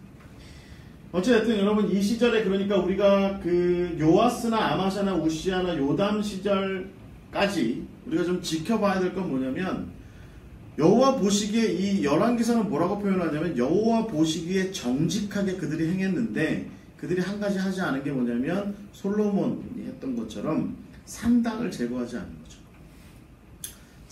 산당의 제사. 그러니까 이스라엘 곳곳에 그러니까 뭐 길갈이라든가 뭐 또 어디 저기 에벤에셀이라든가 뭐 이런 곳에 있었던 산당이라고 하는 곳에 가서 거기 가서 하나님을 예배하고 뭐 거기 가서 혹은 다른 신들을 예배하고 하는 그런 행동들을 제하지는 않았다. 이런 행동. 그러니까 이런 것들이 바로 이 왕들의 어떤 전형적인 모습이었다고 성경은 그렇게 기록하고 있습니다. 그리고 나서 여러분 우리가 잘 아는 것처럼 히스기야가 등장합니다. 그래서 여러분 열왕기서는 히스기야와 요시야를 굉장히 중요하게 여기죠. 그래서 이 므낫세와 아몬이 중간에 좀 실정을 하고 우리가 알고 있는 것처럼 여러분 이사야 같은 경우가 이사야 선지자가 사실은 그 히스기야 이후에 어떻게 됐는지에 대해서는 유대교의 전설에 의하면 므낫세 시절에 광야로 끌려나가서 허리가 잘려서 톱으로 이렇게 허리가 잘려서 암살을 당했다. 보통 이사야가 그렇게 얘기하는 그런 시절이 있는데 그 앞뒤로 히스기야와 요시야의 통치가 있었던 것이죠. 그래서 이 시절이 아마 이 유다가 이스라엘이 다시 회복할 수 있다, 다시 부흥할 수 있다라고 하는 것의 기회를 다시 이렇게 찾았던 그런 시절이었던 것 같습니다. 그래서 히스기야는 왕이 되자마자 아버지가 취했던 아하스가 취했던 친아수르 정책을 다 철회하고 그리고 우리가 잘 아는 것처럼 역대기에서도 그렇게 잘 나와 있는 것처럼 일종의 거의 종교개혁 수준의 어떤 변화를 일으키죠. 산당 다 제거하고 예루살렘 성전 중심에 하나님을 예배하는 일들을 다 회복하고 그렇게 했더니 결국 이제 뭐 아수르가 좋아했겠어요. 아수르가 당장 이제 남유다에 대해서 계속 경고장을 보냈겠죠. 그러니까 히스기야가 그 다음에 취한 행동이 뭐냐면 그래서 우리가 잘 알고 있는 히스기야 터널 그러니까 물길을 그때까지만 해도 이제 말하자면 솔로몬 시절에 밀로라고 해서 이렇게 만들어 놓은 축성처럼 이렇게 그 사방공사처럼 되어 있는 바깥쪽으로 이 기혼샘이 예루살렘 성 바깥쪽으로 이렇게 살짝 빠져나와 있었는데 그거를 성 안쪽으로 성 안쪽으로 옮기기 위해서 기혼샘을 완전히 묻어버린 거죠. 묻어버리고서 이게 1800년대 말까지 고고학자들에 의해서 발견되기까지 이 기혼샘의 존재조차도 모를 정도로 완전히 묻어버리고, 그 기혼샘의 샘물을 터널을 뚫어서 우리가 알고 있는 실로암 쪽으로 그러니까 이 예루살렘 밑에 가장 하단에 있는 실로암 그 샘 못, 그 연못으로 이렇게 물길을 돌린 그 일을 했던 것이 바로 이 히스기야였고요. 그 다음에 예루살렘을 외성과 내성으로 이렇게 구별해서 마치 여리고 성처럼 이렇게 두 성벽으로 이렇게 견고하게 만드는 일들을 했습니다. 그리고 이제 우리가 알고 있는 이제 사내립과의 전쟁이 일어나게 되는 거죠. 여러분들, 사내립이 사실은 전쟁을 일으킬 때, 우리 성경은 사실은 이 성경은 사내립이 자기 랍사게, 자기 군대장관 장군 중에 하나 랍사게를 통해서 예루살렘을 점령하기 위해서 예루살렘을 에워쌌던 이야기만 많이 알고 있지만, 그러나 많은 역사학자들은요, 여러분, 사실은 사내립과 그 히스기야의 전쟁의 큰 대목은 어디였냐면 라기스 전투라고 얘기합니다. 그래서 라기스가, 그러니까 예루살렘에서 블레셋 평야 쪽으로 내려오는 곳에 있었던 요새 성이었습니다. 그런데 이 요새 성이었던 이 라기스를 사내립이 이제 말하자면 블레셋 쪽을 다 평정하고 다시 올라와서 라기스를 점령한 거죠. 근데 이 라기스라고 하는 이 성이 말하자면 우리로 치면 인천쯤 되는, 서울의 인천쯤 되는 그런 성이라고 보시면 될 것 같아요. 도시라고 보시면 될 것 같아요. 그러니까 서울로 들어오는, 예를 들어서 예전에 많은 물품들이나 뭐 이런 것들이 말하자면 인천을 통해서 이렇게 서울로 외항을 통해서 이렇게 들어오는 것처럼 라기스가 말하자면 예루살렘이 필요로 하는 산지에 있는 예루살렘, 산 꼭대기 쪽에 있는 예루살렘이 필요로 하는 여러 가지 물품들을 제공하는 그런 어떤 제공처 같은 그런 역할을 했는데, 사내립이 그걸 잘 안 거죠. 그래서 라기스를 먼저 점령했습니다. 여러분, 예루살렘의 히브리 박물관에 가보시면 이게 있습니다. 벽화가, 벽화 부조가. 그래서 사내립이 라기스를 점령하는 것에 대한 부조가 엄청나게 큰 부조로 이렇게 모조품이지만 붙어 있습니다. 그래서 거기 보시면 라기스를 이 사내립이 어떻게 점령했는지에 대한 이야기가 나오고, 우리가 이제 그 다음에 열왕기서에서 이사야의 기도와 더불어 함께 읽을 수 있었던 이야기는, 이제 이 라기스를 점령하고 라기스에 딱 눌러 앉은 사내립이 어떻게 랍사게를 통해서 예루살렘을 점령하려고 했는지, 예루살렘을 어떻게 공격하려고 했는지에 대한 이야기가 사실은 여기 뒤에 이제 등장하게 되는 것이죠. 그래서 18장, 열왕기하서 18장 이후에 19장 뭐 이 이야기가 다 이제 그 이야기가 되겠습니다. 그러나 이제 어찌됐든 성경에 의하면 하나님께서 당신의 종 이사야를 통해서 이스라엘을, 이 유다를, 또 예루살렘을 구원하시게 되죠. 하룻밤에 일어나 보니까 굉장히 많은 아수르의 그 군사들이 다 죽었고, 이런 일들이 일어나게 되죠. 역사적으로는 이제 사내립이 이제 그 내전이 일어나는 바람에, 아수르의 내전이 일어나는 바람에 군사를 철수해서 본국으로 돌아가게 됩니다. 그리고 나서 아수르는 실제로 그 이후에 굉장히 오랜 세월 동안 점점 쇠락의 길을 걷게 됩니다. 그리고 계속되는 내전들이 일어나고, 그리고 정복했던 나라들이 끊임없이 반란을 일으키고, 특히 이제 이쪽 그 남쪽에 있는 바빌론과 엘람이라든가 메디아라든가, 이제 막 이제 어떤 민족적 색채를 띠기 시작하는 이제 페르시아라든가 이런 쪽들이 이제 한참 일어나는 그 시절이 바로 이 시점이 되겠습니다. 그리고 이제 그 한 번의 위기를, 아수르라고 하는 위기를 이겨나고 나서 이 남유다만 남게 되죠. 이제 북이스라엘은 없는 상태로 남유다만 남게 되는데, 므낫세와 아몬의 시절을, 여기 이게 므낫세와 아몬의 시절을 거치면서 약 한 거의 뭐 한 70년, 40-50년 정도의 세월 기간 동안에 또 이제 이스라엘은 이 두 왕들의 실정을 경험하게 됩니다. 여러분, 특히 므낫세 같은 경우 여러분 아시죠? 그 흰놈의 아들 골짜기, 그 예루살렘의 서남 쪽에 있는 그 보통 예수님 시절에 게헨나라고 이렇게 불렀던 지옥을 상징하는 그 골짜기, 그다음에 도벳이라고 하는 재단, 그 불재단이 있는 그곳에다가 므낫세 같은 경우는 자기 아들을 바치죠. 거기다가 누구의 그 암몬의 신 몰록을 예배하는 거기에다가 자기 아들을 바치죠. 이게 그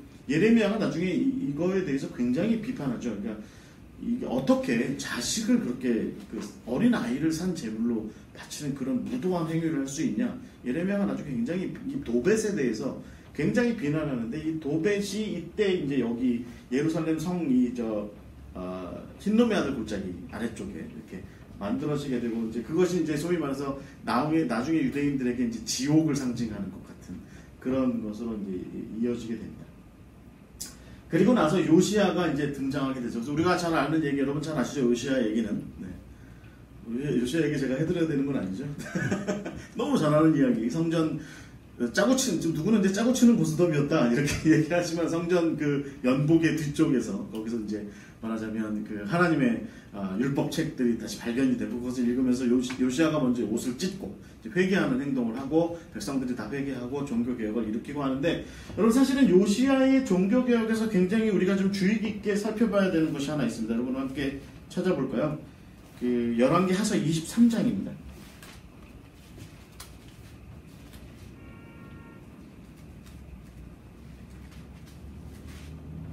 먼저는 여러분 5절 같은 경우에 보시면, 옛적에 유다 왕들이 세워서 유다 모든 성읍과 예루살렘 주위의 산당들에서 분향하여 우상을 섬기게 한 제사장들을 폐하며, 또 바알과 해와 달과 별대와 하늘의 모든 별들에게 분향하는 자들을 다 폐했다 라고 이렇게 나오는데, 그러니까 말하자면 유다 땅에 있는 모든 종교적인 개혁을 먼저 시도하고, 그 다음에 이 요시야가 굉장히 재미있는 행동을 해요. 뭐냐면 지금 우리 그 19절과 20절에 나와 있는 이야기입니다. 전에 이스라엘 여러 왕이 사마리아 각 성읍에 지어서 여호와를 경노하게 한 산당을 요시야가 다 제거하되, 베델에서 행한 모든 일대로 행하고, 또 거기에 앉아있는 산당과 제사장들을 다 제단 위에서 죽이고 사람 해골을 제단 위에서 불사르고 예루살렘으로 돌아왔다. 이렇게 써 있습니다. 여러분 이게 무슨 얘기냐면, 아수르가 점점 세력이 약해졌어요. 아수르가. 그러니까 아수르가 점령했던 사마리아와 이 북이스라엘의 영토, 이 북이스라엘의 영토가 이제 아람도 없어졌고, 아람이라는 나라도 없어졌으니까 이 북이스라엘의 영토 일대가 이쪽에 무주공산처럼 남아 있었던 거예요. 그러니까 요시야가 종교개혁과 국가개혁을 다 열심히 하고 나서 이 북이스라엘 지역을 쳐 올라간 거죠. 군인들을 데리고. 성경에는 뭐라고 나와 있냐면, 종교적인 개혁을 하기 위해서 올라갔다고 나와 있지만, 그러나 제가 봐서는, 그리고 역사 대부분의 학자들도 뭐라고 얘기하냐면, 이것은 결국은 요시야가 예전에 다윗과 솔로몬 시절의 영토, 그것들을 회복하되 땅만 회복한 것이 아니라 그 땅에 있는 모든 질서들, 영적인 종교적인 질서들도 다시 회복한 것이다 라고 이제 이렇게 평가하는 겁니다. 그래서 저는 이 성경 중에 이 열왕기서의 요시야 부분을 읽을 때 사실은 제일 마음이 아파요. 읽다 보면 너무 불쌍해, 요시야가. 왜냐하면 그 다음에 요시야가 이 아수르가 점점 쇠락해져 가고, 이 바벨론이 점점 일어나면서, 바벨론이 아수르를 무너뜨리고 이제 서쪽으로 진출하고 이제 레반트 지역으로 점점 넘어오니까, 이집트의 26왕조 중에 그 레이트 피리어드라고 보통 얘기하는 후기 시대, 그러니까 이집트 고대 왕국의 후기 시대의 마지막 왕조들이 몇 개가 있는데, 그 중에 26왕조 중에 느고라고 하는 왕이 있는데, 이 사람이 이집트의 부활을 꿈꿨던 거예요. 그러니까 아수르가 점점 쇠락해지니까 명분을 뭐라고 얘기하냐면, 우리가 아수르를 도와야 되겠다 라고 얘기하고 군사를 일으켜가지고 아수르를 쳤던 바벨론을 무너뜨리겠다고 전쟁을 하러 나가는데, 어디로 가요? 이 이스라엘을 거쳐가는 거죠. 그래서 이 무깃도를 비롯한 해안길을 따라서 무깃도로 해서 저 위에 그 갈게미스라고 하는 곳까지, 오론테스 강이 있는 그 갈게미스까지 올라간대요. 그래서 거기서 실제로 전쟁을 치러요. 그래가지고 바벨론하고 한번 싸워서 이겨요. 잘 싸워서 이겨서 이 사람이 잘 정착했으면 좋은데, 문제는 애굽이 이때는 옛날 우리가 알고 있는 람세스나 뭐 이때 시절처럼 강력하지 못했던 거예요. 그러니까 후방 지원이 잘 이제 안 됐던 거죠. 그래서 할 수 없이 돌이켜서 물러납니다. 근데 물러나던 길에 요시야가 무깃도에서 이 느고랑 싸워요. 근데 애굽의 군대는 여전히 강력했던 거죠. 애굽의 군대. 그래서 요시야가 여기서 전사를 하게 됩니다. 그래서 저는 이제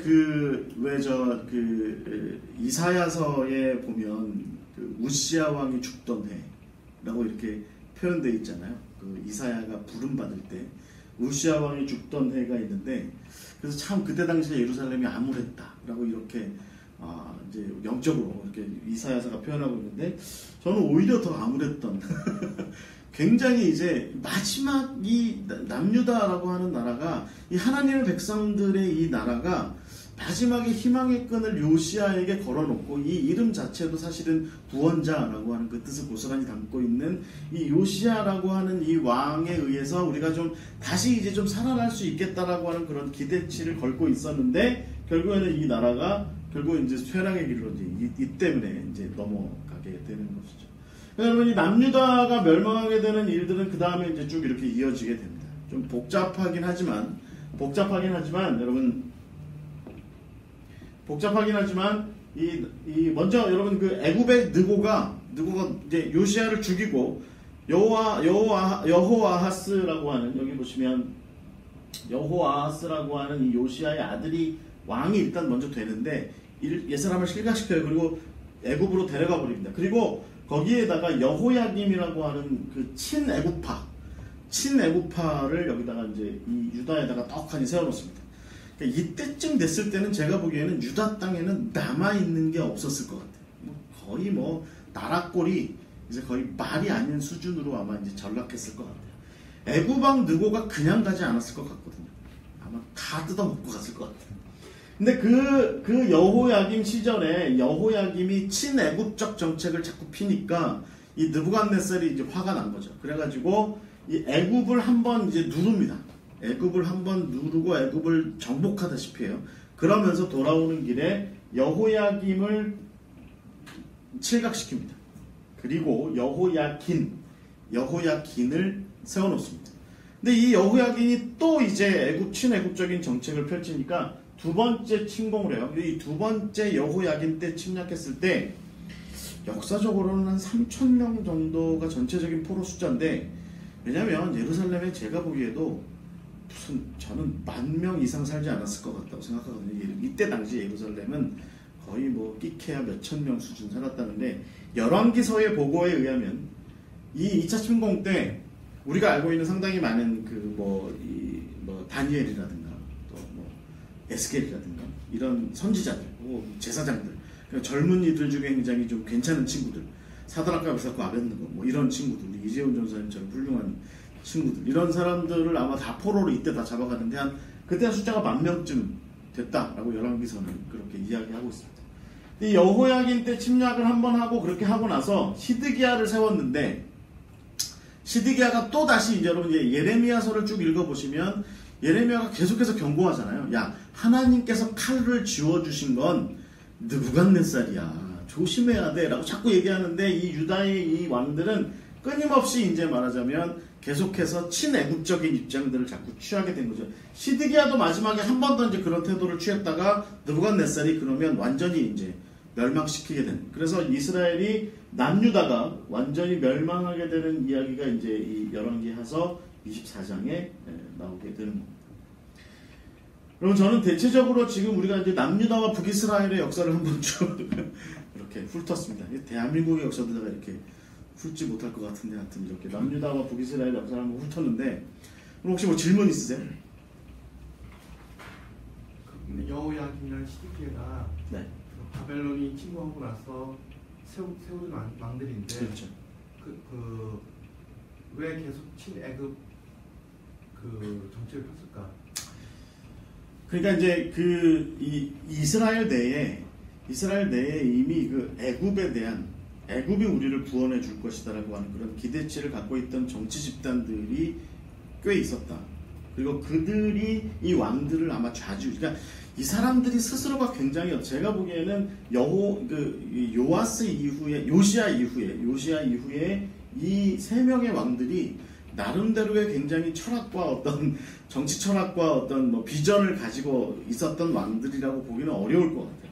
이 사람들이 그러니까 이제 상황을 늘 본 거죠. 그러니까 예레미야서를 가만히 보면 예레미야를 그런다고 데려다가 예를 들어서 이사야처럼 어디 가서 이렇게 살짝 암살을 해버린다든지 그런 행동도 취하지도 않고 그냥 밑에 사람들한테 시켜서 어디다 가둬놔, 뭐 어디 무슨 시궁창 같은 감옥에다 가둬놔, 뭐 이렇게만 하지 사실은 죽이지도 못하고.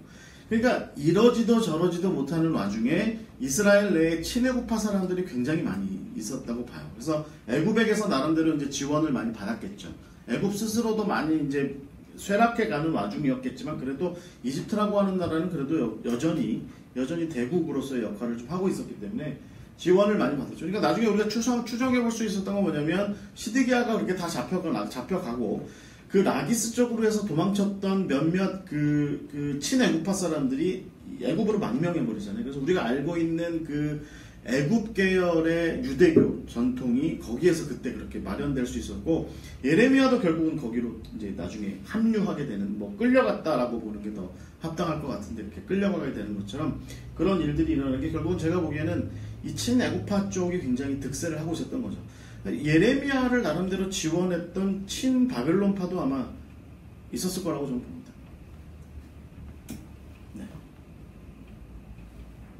지금도 뭐 마찬가지 아닌가요? 우리나라 요즘에 남북회담 했더니 뭐 당장 뭐 친미파라고 얘기하기 어려운 친일파들이 막 일어나기도 하고 네. 그런 행동들 하죠. 네. 그런 행동들 하죠. 우리나라도 지난 100년의 역사를 보면 뭐 친북방이냐 아니면 친해양 세력이냐 이렇게 구분할 수 있는 명확한 선이 있을 만한 정치적인 행태들이 분명하게 우리나라도 지난 100년 동안에 그게 뭐 친일파든 공산파든 뭐 어떤 파든 간에 좌파든 우파든 간에 그런 모양새들이 분명히 있었던 것처럼 이 남유다 북이스라엘도 마찬가지였지만 남유다에는 분명히 친애국파와 친바벨론파 서로 이렇게 대립적인 각을 형성하고 있었던 것은 분명히 사실이었고 대체적으로 끝마무리에는 친애국파들이 득세를 많이 했을 것으로 그렇게 보여집니다. 제 생각에는 이 두 번째 여호야긴 시절에 이 바벨론이 침공했을 때 10,000명 정도 잡아가잖아요. 이 사람들의 상당수가 예루살렘 안에서 나름대로 그래도 이렇게 그 예루살렘을 좀 예루살렘답게 유지할 수 있었던 소위 지식인들, 종교인들, 정치가들, 그 다음에 뭐 좀 세력을 좀 나름대로 그렇게 좀 형성할 수 있었던 마지막 사람들을 느부갓네살이 싹 잡아다가 바벨론으로 데려간 것이 아닌가, 네, 그렇게 생각합니다.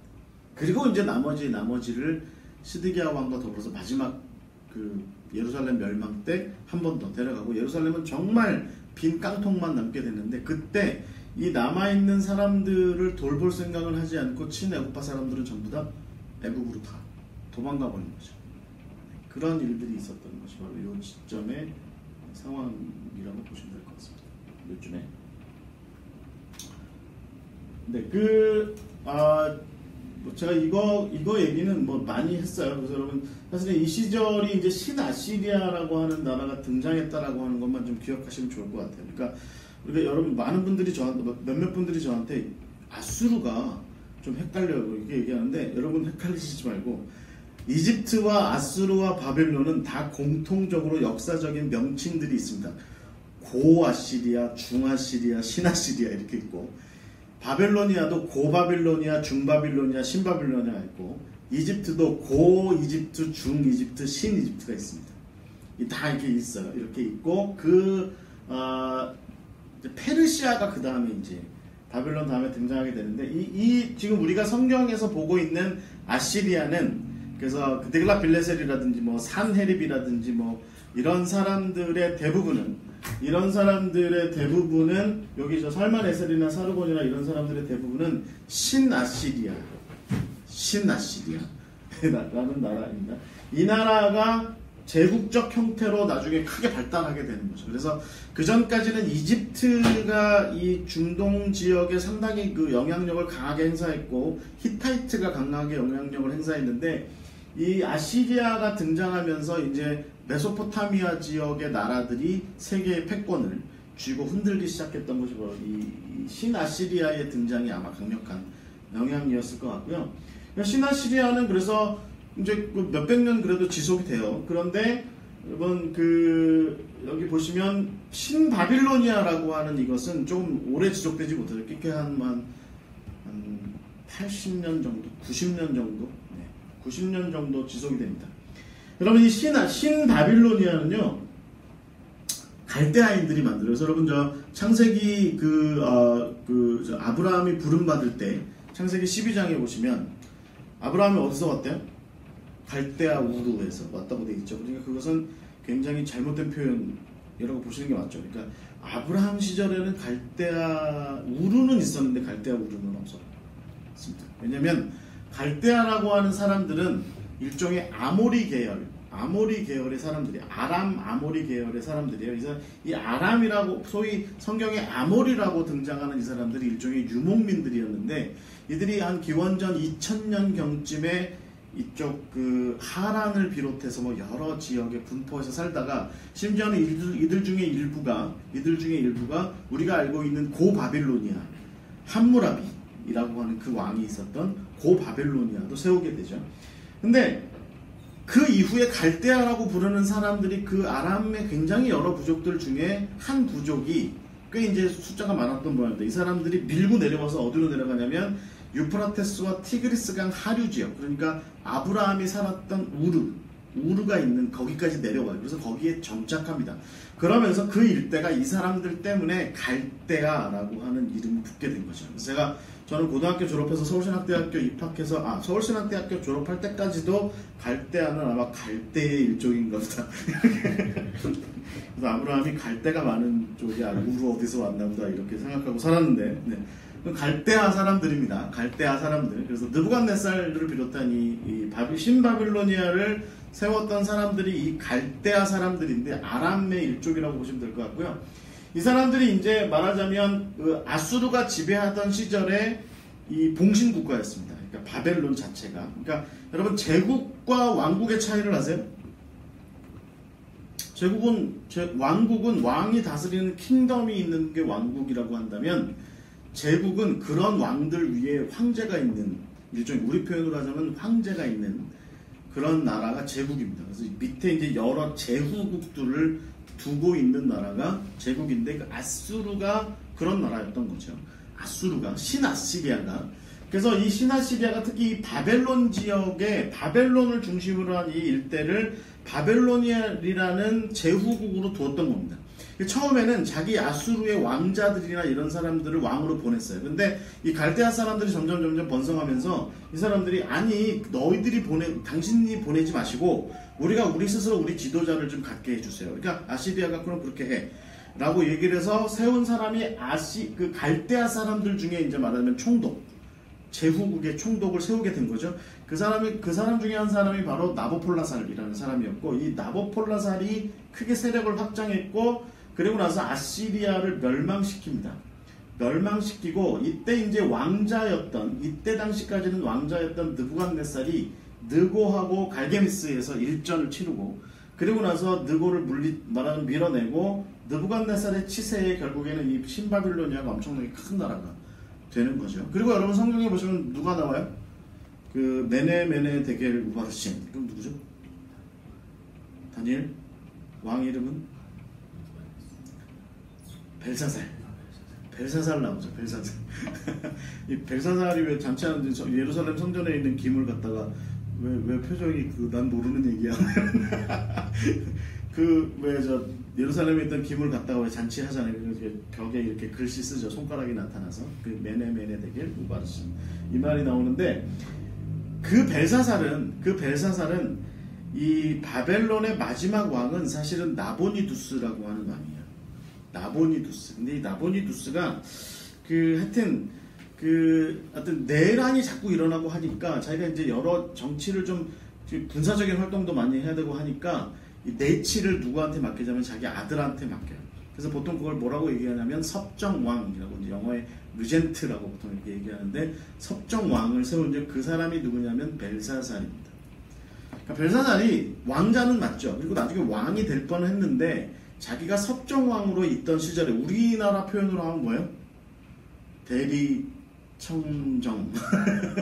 그러니까 세자가 왜 대리청정 하잖아요. 여러분 영조 임금이 항상 그 서도세자한테 나 왕 안 한다 그러면 막 대리청정은 거두어 주시옵소서 뭐 이렇게 얘기하던 그거를 이제 벨사살이 했던 거죠. 근데 그때 말하자면 페르시아가 쳐들어와서 우리가 알고 있는 그 고레스, 그러니까 사이러스라고 얘기하는 키루스라고 얘기하는 그 왕이 자기 아들 캄비세스랑 같이 쳐들어와서 이 바벨론을 한 100년도 안 된 나라죠. 멸망시키고 우리가 알고 있는 이제 페르시아라고 하는 나라를 시작하게 되는 겁니다. 대체적으로 지금 저 애굽은 뭐 이래요. 그러니까 점점 쇠락의 길로 접어들어가는데 성경에 여러분 시삭이 나오고요.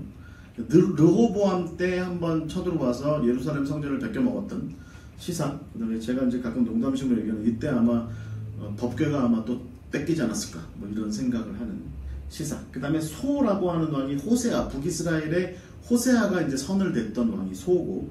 그다음에 느고가 이제 요시아랑 싸워서 요시아를 죽였던 왕. 나중에 그 바벨론과 갈게미스에서 싸웠던 그 왕입니다. 그리고 나서 애굽은 점점 멸망의 길로 접어 들어가게 되는 것이죠. 여러분 저는 이제 두 가지 성경 구절만 좀 찾아봤으면 좋겠어요. 열왕기하서 10장 31절입니다.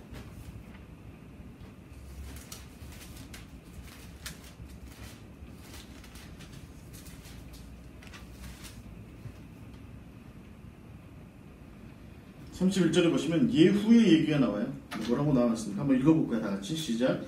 그러나 예후가 전심으로 이스라엘 하나님 여호와의 율법을 지켜 행하지 아니하며 여로보암이 이스라엘에게 범하게 한 그 죄에서 떠나지 아니하였더라. 아멘. 그럼 이게 무슨 얘기입니까? 여로보암이 범죄한 것. 그러니까 말하자면 베델과 단에다가 자기 멋대로 제단을 만들어 놓고 그리고 제사장들을 세워놓고 이 이스라엘을 예루살렘으로 하나님의 성전이 있고 하나님의 법궤가 있는 예루살렘으로 성전이 있는 곳으로 가지 못하게 만든 채로 그냥 자기의 나라로 만들어버린 그 행동들을 지금 예후가 계속했다는 거죠. 그런데 여러분 이 열왕기서를 계속 읽어 나가시면서 주의 깊게 보셔야 되는 것은 북이스라엘의 왕들에게는 항상 이렇게 얘기한다는 겁니다. 그가 여호와 보시기에 악을 행했다. 그런데 그 악이 뭐냐면 여로보암이 행했던 악이었다. 여로보암이 행했던 악. 저는 이렇게 보면서 나중에 역사에 강신덕이 행했던 뭐를 예도했다. 하나님께서 그래서 아주 미워하셨다. 이렇게 그 굉장히 무서운 말일 것 같아요. 굉장히 무서운 말일 것 같아요.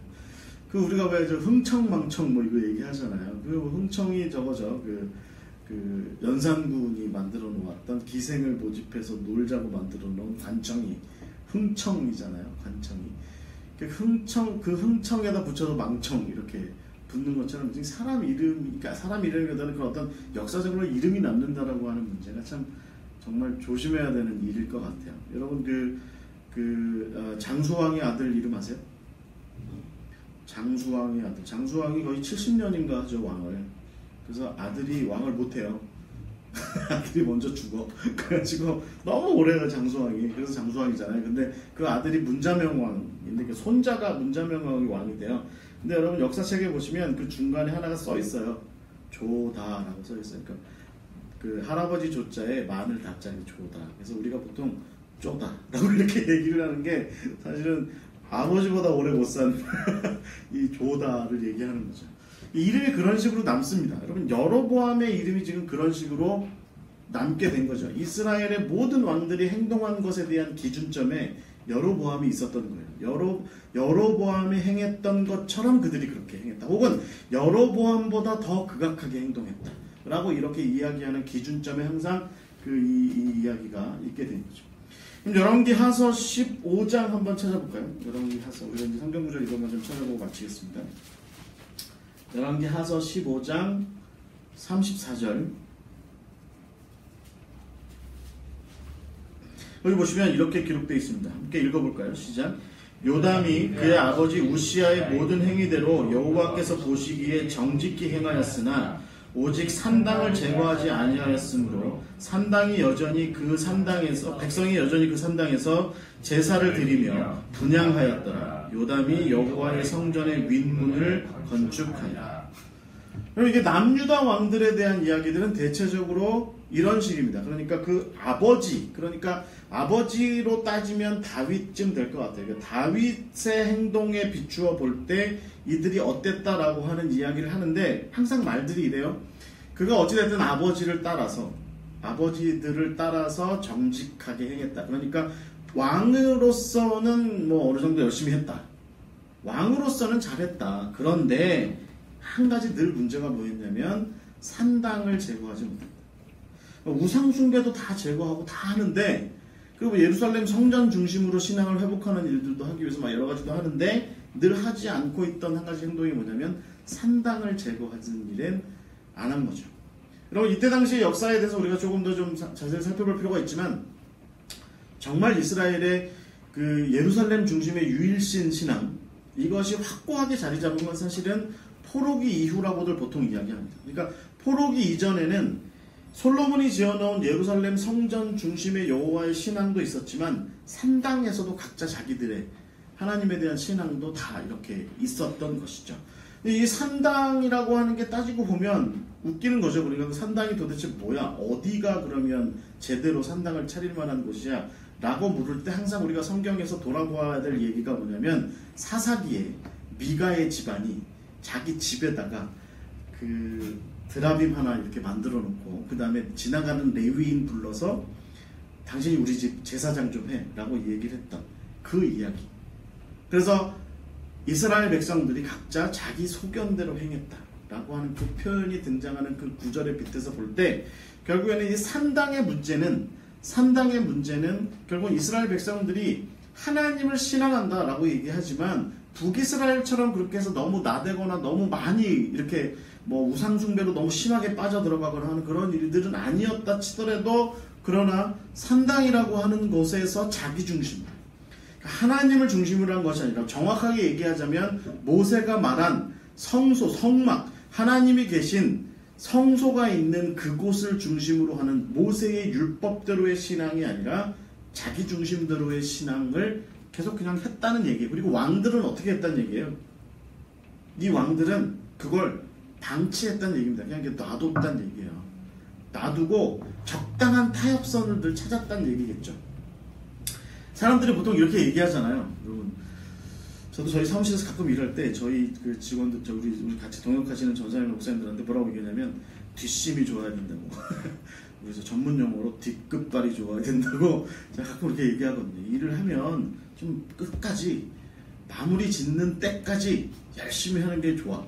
그렇게 해서 우리가 하자 이렇게 얘기하는데, 여러분, 이 유다의 왕들은 결국은 어떤 겁니까? 그들이 하나님 보시기에 정직하게 행하고 하나님 보시기에 바르게는 행했을지언정 뒷심을 발휘하지는 않는 겁니다. 왜냐하면 백성들이 이렇게 얘기했겠죠. 아니, 그냥 우리가 있는 여기에서도 얼마든지 예배 드릴 수 있어요. 우리가 그냥 여기서도 예배 드릴 수 있어요. 여러분, 성도들이 여러분한테 오셔가지고 집에서 그냥 텔레비전에 CTS로 예배 드렸어요. 그러면 우리가 보통 뭐라고 그래요? 잘하셨어요. 잘하셨어요. 이렇게 얘기를 하는 거하고 사실은 비등함이 있는 것 같아요. 그러니까 우리가 하나님의 백성들을 바르게 인도하는 일이 왕으로서 해야 되는 정말 중요한 사역이라고 한다면, 그들을 정말 그 솔로몬이 했던 것처럼 바른 정치를 통해서 바른 길로 인도하고자 하는 것이 왕에게 주어진 기름 부음 받은 하나님의 왕이 정말 해야 되는 중요한 일이라고 한다면, 여기 성경이 특별히 열왕기서가 우리한테 가르쳐주는 바는 뭐예요? 하되 끝까지 제대로 뒷심을 발휘해서 그 일이 정말 완수되었다 싶을 때까지 해라. 그런 것이죠. 여러분, 이런 모습이 그런데 어디에 등장하냐면 22장에 보시면 요시아의 모습에서 등장하는 것이죠. 요시아의 모습에서. 22장과 23장에 보시면, 제가 아까 요시아의 다른 개혁적인 이야기들이야 사실 우리가 뭐 많이 알고 있으니까 그것을 좀 넘어갔고, 그 왜 발견된 율법책을 통해서 개혁을 시작했고, 그가 유다만 개혁한 것이 아니라 북이스라엘의 영토였던 사마리아 일대조차도 종교적으로 바르게 개혁하는 일, 그다음 옛날 다윗 왕 시절의 고토를 회복하는 것뿐만 아니라 그 땅의 영적인 질서를 바르게 세우는 것까지도 요시야가 다 그렇게 열심히 했다는 얘기죠. 그 제가 이걸 읽으면서 저는 무슨 생각했냐면, 내가 만약에 왕이라면 그냥 유다만 이렇게 잘하고 나면, 아이고 저기야 뭐 이미 다 끝이고, 저기 다 백성도 다 잡혀갖고, 저기 사람 저기 북이스라엘의 열지파 사람들 다 아수르 시절에 다 잡혀갖고, 저기 남아있는 것들 다 내가 보기엔 뭐 우리 형제도 아닐 것 같은데 굳이 거기까지 가서 내가 뭘 굳이 그렇게까지 할 필요가 있을까라고 생각할 수 있는 거죠. 그런데 요시야는 어떻게 생각했냐면, 내가 하나님의 말씀의 율법책들을, 모세의 율법책들을 읽어보고 그 여호수아의 이야기까지를 잘 봤을 때, 우리가 회복해야 되는 것은 원래 하나님께서 우리에게 약속하신 그 땅의 모든 것까지 사실은 다 회복하는, 그것이 내가 정말 개혁하는 것에 끝까지 해야 되는 내 모습이라고 생각했던 것이 바로 이 요시야의 모습이 아닐까 생각하는 거죠. 그래서 여러분, 요시야의 이야기를 열왕기서는 열심히 이렇게 기록을 하고 있는 것입니다. 여러분, 신앙생활을 하고 우리가 또 사역을 하고 그러면서 첫 번째는 제가 생각하기에는 여로보암의 길이라는 게 있을 것 같아요. 처음에 대충 타협선을 찾았고, 그 다음엔 거기에 자기 중심의 어떤 이데올로기를 만들어가기 시작했고, 그것을 백성들에게 강요하기 시작했던 그 길, 자기 중심의 길, 그 길이 있을 것 같아요. 또 이 남유다의 산당들이 가르쳐주는 우리에게 어떤 교훈들이 있을 것 같아요. 그래서 우리가 그 하나님의 일을 행하고 하나님의 일을 실천하고 나갈 때 정말 하대 끝까지 하는 것이 합당할 텐데, 유다의 왕들이 늘 이런 것들을 실패했던 모습들을 우리가 이제 보게 되는 거죠. 그리고 나서 우리는 사실은 이 남유다와 북이스라엘이 하나님의 백성의 나라로서의 그 기능이 완전히 상실하게 되는 그런 모습을 이제 성경의 뒤의 이야기를 통해서 우리가 이제 계속해서 보게 되고, 하나님의 백성들이 바벨론의 포로로 잡혀가서 흩어진 백성으로서 우리가 이제 나중에 디아스포라라고 이야기하는 그 흩어진 백성들로서 어떻게 살아가고 있는지, 그 다음에 예수님께서 결국은 갈릴리를 다니시면서 했던 그 한마디 표현이 뭐예요? 이 흩어져서 그 목자를 잃고 흩어져 살고 있는 이 백성들이 너무 불쌍해 보여라고 말씀하신 예수님의 그 한마디가 사실은 우리를 다시 이제 신약의 이야기로 이렇게 흘러가게 만드는 것 같습니다.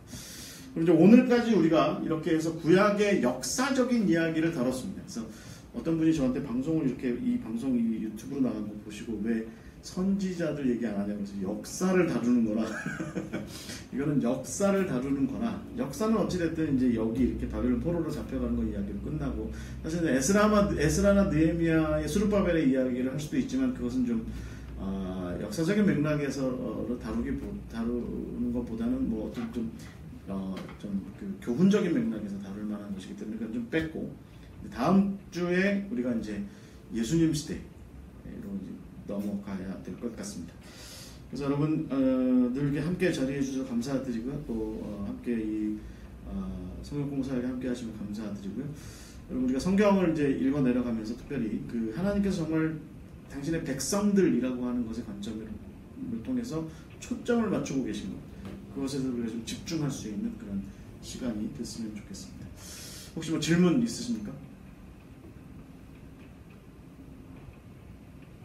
질문 없으시면 예정된 시간보다 지금 12분이 넘어갔으니까 기도하고 마치겠습니다. 하나님 감사합니다. 주님께서 우리를 사랑하셔서 주님, 우리가 하나님의 백성으로서 이 땅 가운데 살아가고 있음을 알게 하시고, 또 그 부르신 뜻에 합당하게 이 삶을 살아갈 수 있는